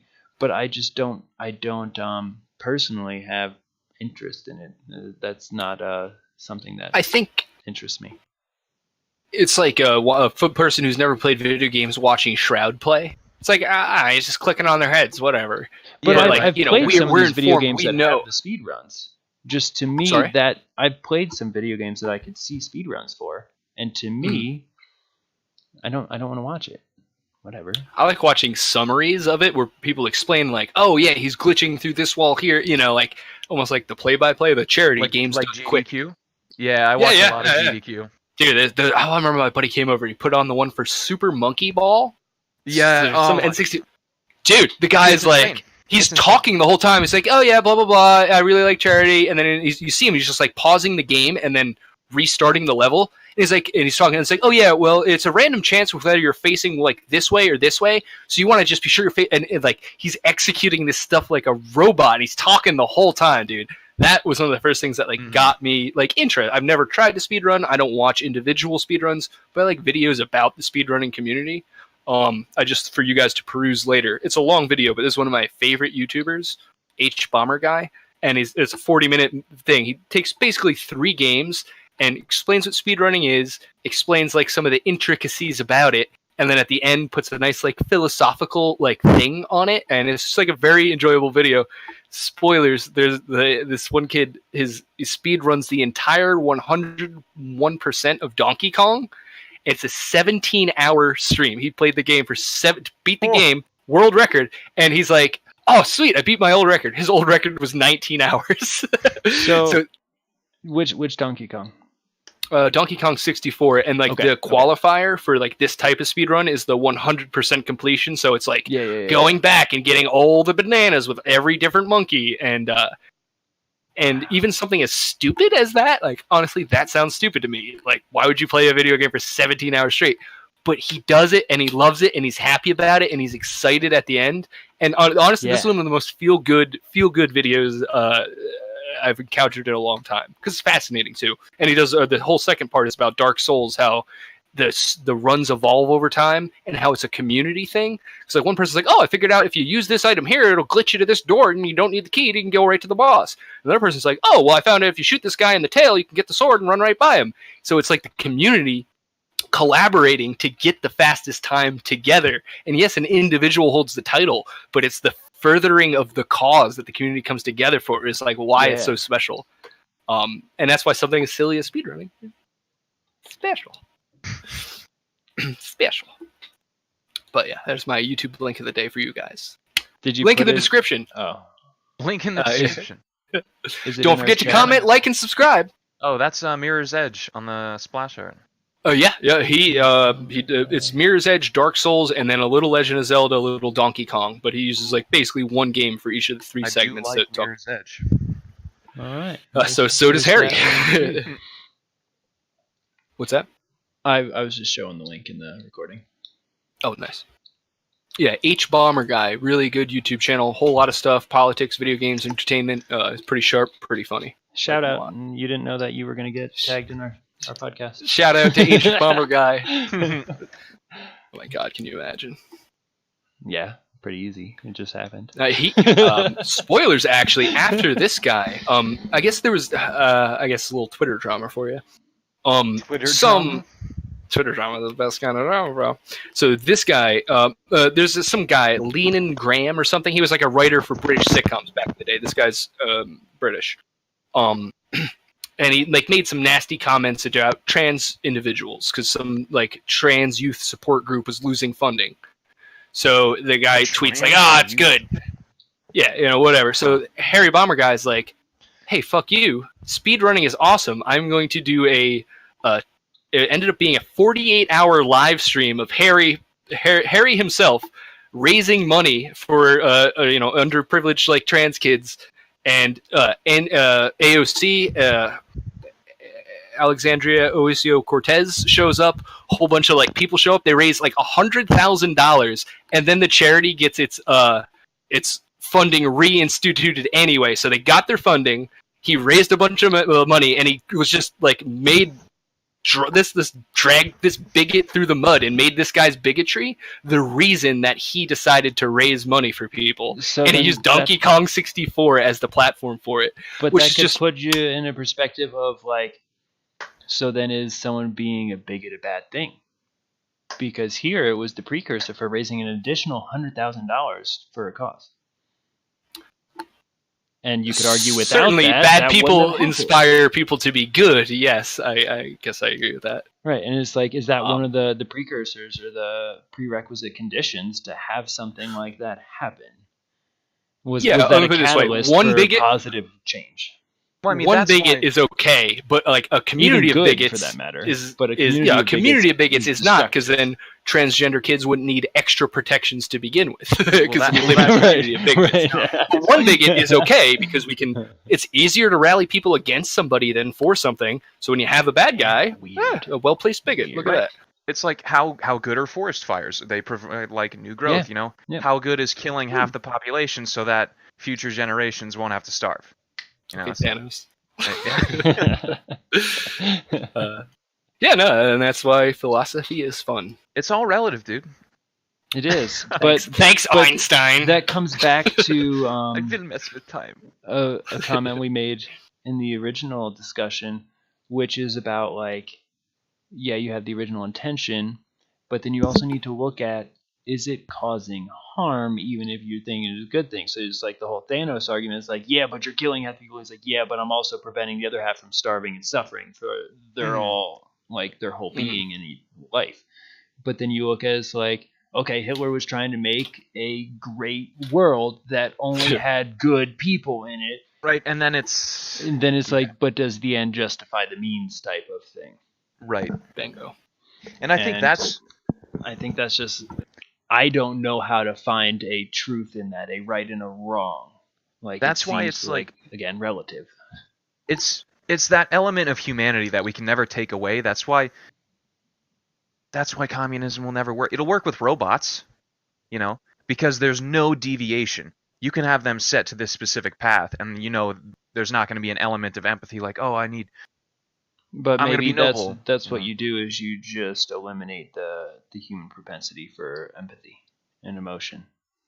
You just genetically breed out amygdalas. Yeah, you just you wipe everyone out who's not a psychopath. I guess so. And this way they don't have this empathy and they can just be a drone. Right. Or it's like sheep are easy to herd. You get people to follow other people. That's easy to get everyone to go where you want them to go. Right? And it's... But then you look at like, okay, so then is there someone who's got intention of where these sheep are going? Or is it just another sheep who's just like wandering around and everyone like... It's like, oh, they're all following me now. Cool. I guess I'm in charge. Or not even aware that everyone's following. They're just eating the grass over here because they were munching this way. I just heard my cat meowing, so I'm just going to go take a little break, check on her, and I'll be back momentarily. No worries. Yeah, so 7:50. I'm gonna preheat my oven. All right. Well, how about in just a moment you can do that, and we could even go ahead and start wrapping this up because I feel like we've been going at it. When Eli returns, we could do our reflections. Yeah, we've been going for what is it? It'll be 3 hours and 10 minutes. It's been a while. I don't have the time tracker on it, but. We've probably been going for like at least 2.5 hours. I think we started a little after 5. I started the call at 5:01. Right, but then we did some tech troubleshooting. Oh, fair enough. But yeah, we've been going at it for a while. It's been a good discussion, I think. Getting on 3 hours, and that's one of the things that like you guys are the people I originally was like I'll start it with them because we can just talk at length about whatever. Like I didn't come in with anything like this is what I want to talk about today, and we've been talking for almost 3 hours. I had something that was like I thought I was gonna have to use it. I'm like, oh, it's a backup. It was about the Higgs boson part. We didn't even we could have so much more in addition to I'm sure all the points that we. Yeah, and that was one of the things that Nate, when he called me today, he was like, at one point we were about like 15 minutes into the phone call, and he was like, wait, what are you doing? Like, do you have time to just like talk to me right now? It's like, actually, I'm loving this. Like, I was gonna do a podcast with some people later, and it's like, this is the same type of thing. I'm loving this. This is great. And he's like, awesome. Then we ended up, it was an hour and 15-minute phone call. Oh wow. Yeah. No so way. I did this same type of thing right before we all met. And at the end of it, he had to go for some reasons, and we were like, well, let's get together and talk again sometime, or just a phone call or whatever. And he was like, you realize that like when we talk, like there's gonna be like we could go for about 8 hours of just talking in circles. And I was like, exactly, that's what I plan on doing right after our phone calls. We're gonna get together and just talk about whatever it circles to. Yeah, right. We went from one topic to the next based on whatever we were discussing and exploring. And sometimes they're random offshoots, other times they're related tangents, and sometimes we stay on the track of something for a while, but we just kept going and effortlessly. Right. And I think other people might do that, but I have a feeling they would probably spend a large portion of the time talking about other people and talking Yeah. about like objects and things of like, oh, well, did you see the new this and that? Or like, oh, look at this, I got this brand shoe or shirt. Or like, oh, did you hear what Tommy was saying over at the grocery store about this or that? And it's like people could be not as open and not as much depth as we discuss. Right. Eli, while you were away, My cats have me trained very well, by the way. They meow and I instantly got up to see what they were on it. Sorry, what were we talking about? We were talking about how we've been going at this for coming up on like 3 hours almost now. Yes, I've noticed And that as well. with that, we were going to try and just wrap it up for the sake of anyone listening or for ourselves listening. Their 3-hour commute is almost over. Right? I hope your commute's not that long. God bless you, whoever's if it is, making a 3-hour thank you commute. for spending your time with this. Indeed. But how easy it was to do this for me anyway, and it seemed for both of you to just continue on this train with each other and exploring these topics.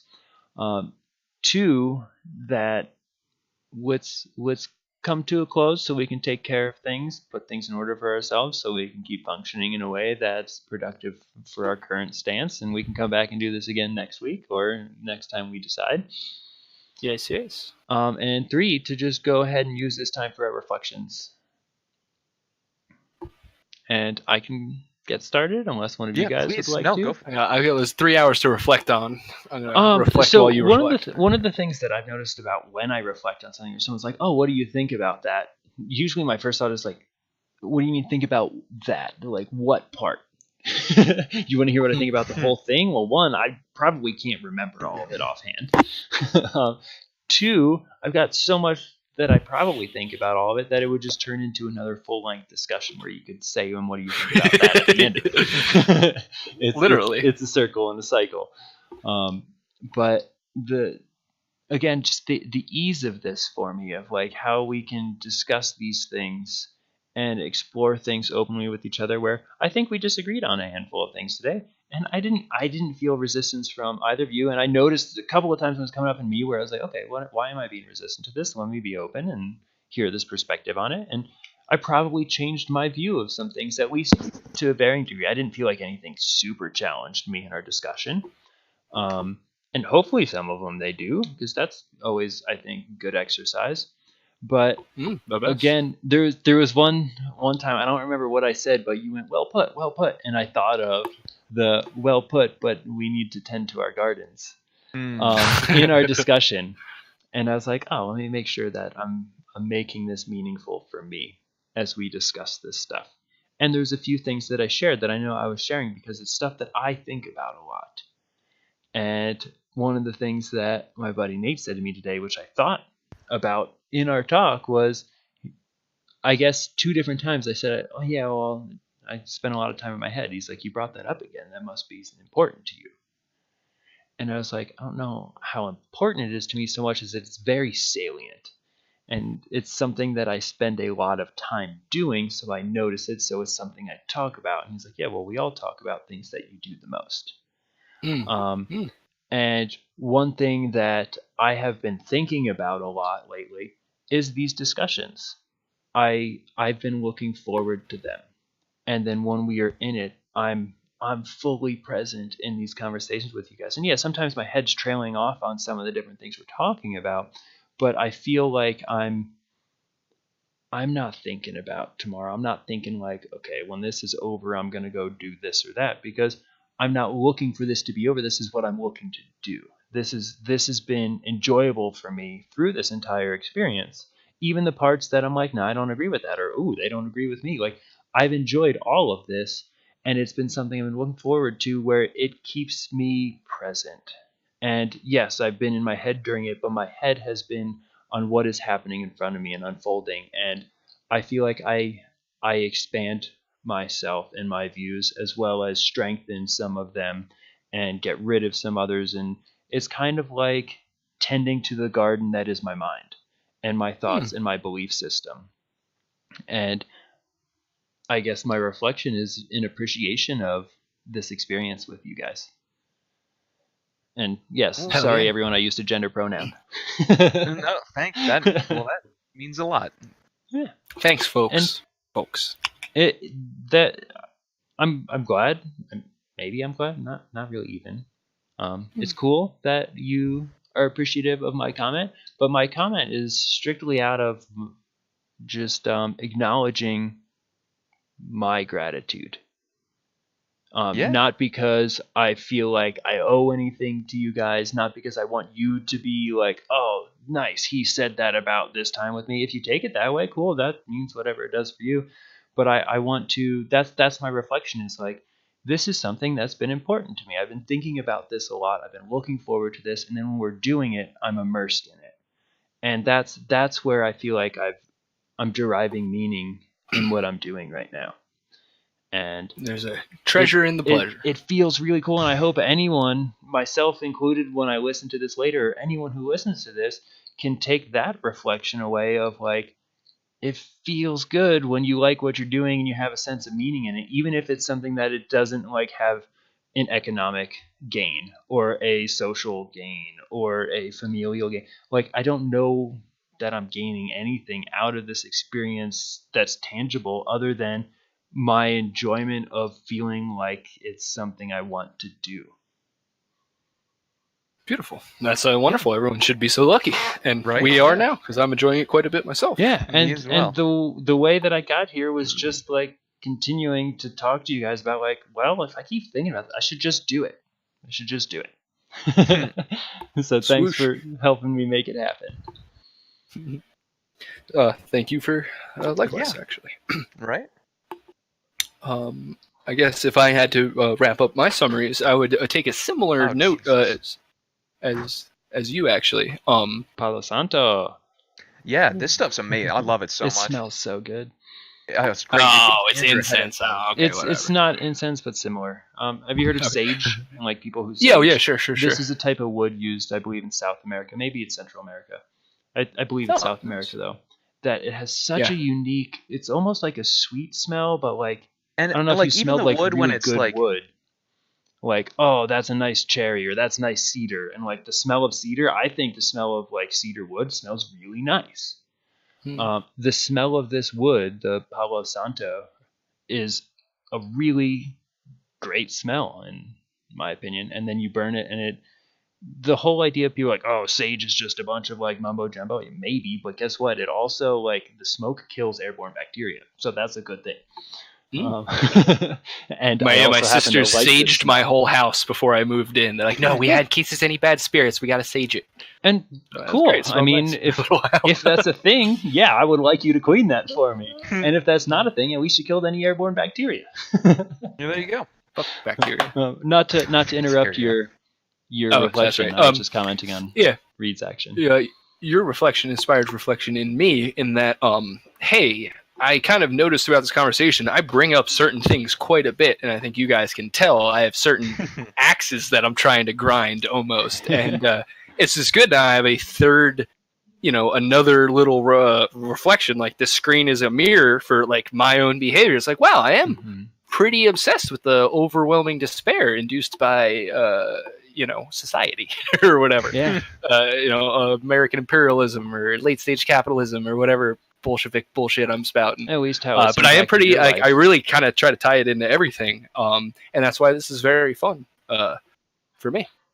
I can reflect on myself and a other forum things. or a platform for you to explore and expand on this stuff. You mean to spout communist propaganda? I mean, Conversation's the best game out there. Indeed. I think. It's fun to play.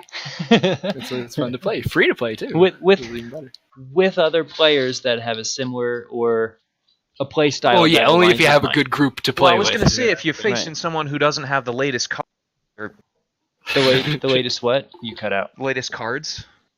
Oh yeah, no, you're playing modern and they're playing standard. It's a whole nother dealie. Yeah, and you see the spoilers. Oh, sorry, go on. I was just gonna say that's the type of thing where it's you need to surround yourself with people on your level, but also I like being around people that are just above and just below. The below helps me grow by teaching. And seeing like, ooh, maybe I do some of that, because you can point out some of their flaws a little easier than you can your own. And then the people above are going to challenge you to be like, wow, maybe I should do that, or holy cow, I can't beat them when I do this thing that was my go-to or my strength. That is like, you have to get better. But if you, let's say you have conversation with someone who's not on the same plane as you because they're way above or way below, you're not going to get much out of it. And it's not going to go 3 hours and pass by like a minute. Right? Yeah, honestly. Well, Reed, it seemed like you had something to say, but also I would like your reflection as well, so we can I guess actually follow through with wrapping this up instead of carrying it on. I was going to say, I experienced that playing Smash Bros. Because Grayson and I, he's probably a little better than me, but I'm better than everyone who's here in Bozeman. And so I got used to that, and I was playing Snake a ton. Then I go back to Seattle and I play with Grayson, and my Snake strategy doesn't work at all. I'm like, oh, you know what? Maybe I'll try playing Wolf. And I was good. And I did not expect to be that good. And I'm like, wow, I didn't even think about, trying something other than what I thought was my best. I remember. But anyway, real quick, and then I'd like your reflection.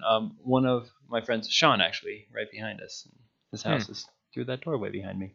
Hi, Sean. When we were in college, I remember him making the comment of like, he's like, yeah, well, that's just like everyone has it's like Smash Bros. And I was like, what? How are you relating this to Smash Bros? He's like, think about it. Everyone has their group of friends who has the person who's really good at Smash Bros. He's like, oh, and it's a generational thing where like, sure, there's definitely people who are like, what the hell is Smash Bros? What are they talking about? And there's people like, I know that game, but I never played it, or I didn't care, or whatever. Right. But and then you have the people who are like, everyone has their group of frames friends. On moves to see who's Jesus. Right. And they know that it's like they have this timing down and you can do this and you're invincible, or this, like Smash Bros 64, Pikachu's stats gave it, that character, a tactical advantage in gameplay. Like, you could jump your up B, you could do a double up B with it essentially, and you can move further, and it had more attacks that countered others, and it had a higher speed. That character had a tactical advantage. And so a lot of times it came down to people playing Pikachu, and it's like, well, okay, so I have my one friend who they're the best, like they're so good at Smash Bros. And then you go throw them in a different crowd, and the person who's the best there destroys them. And it's like, okay, so they're not the best, they're just the best out of us. Good in a bubble. And it's right, and it's like, okay, so it's like, oh, Creature's the best at Apex out of our group that we play with.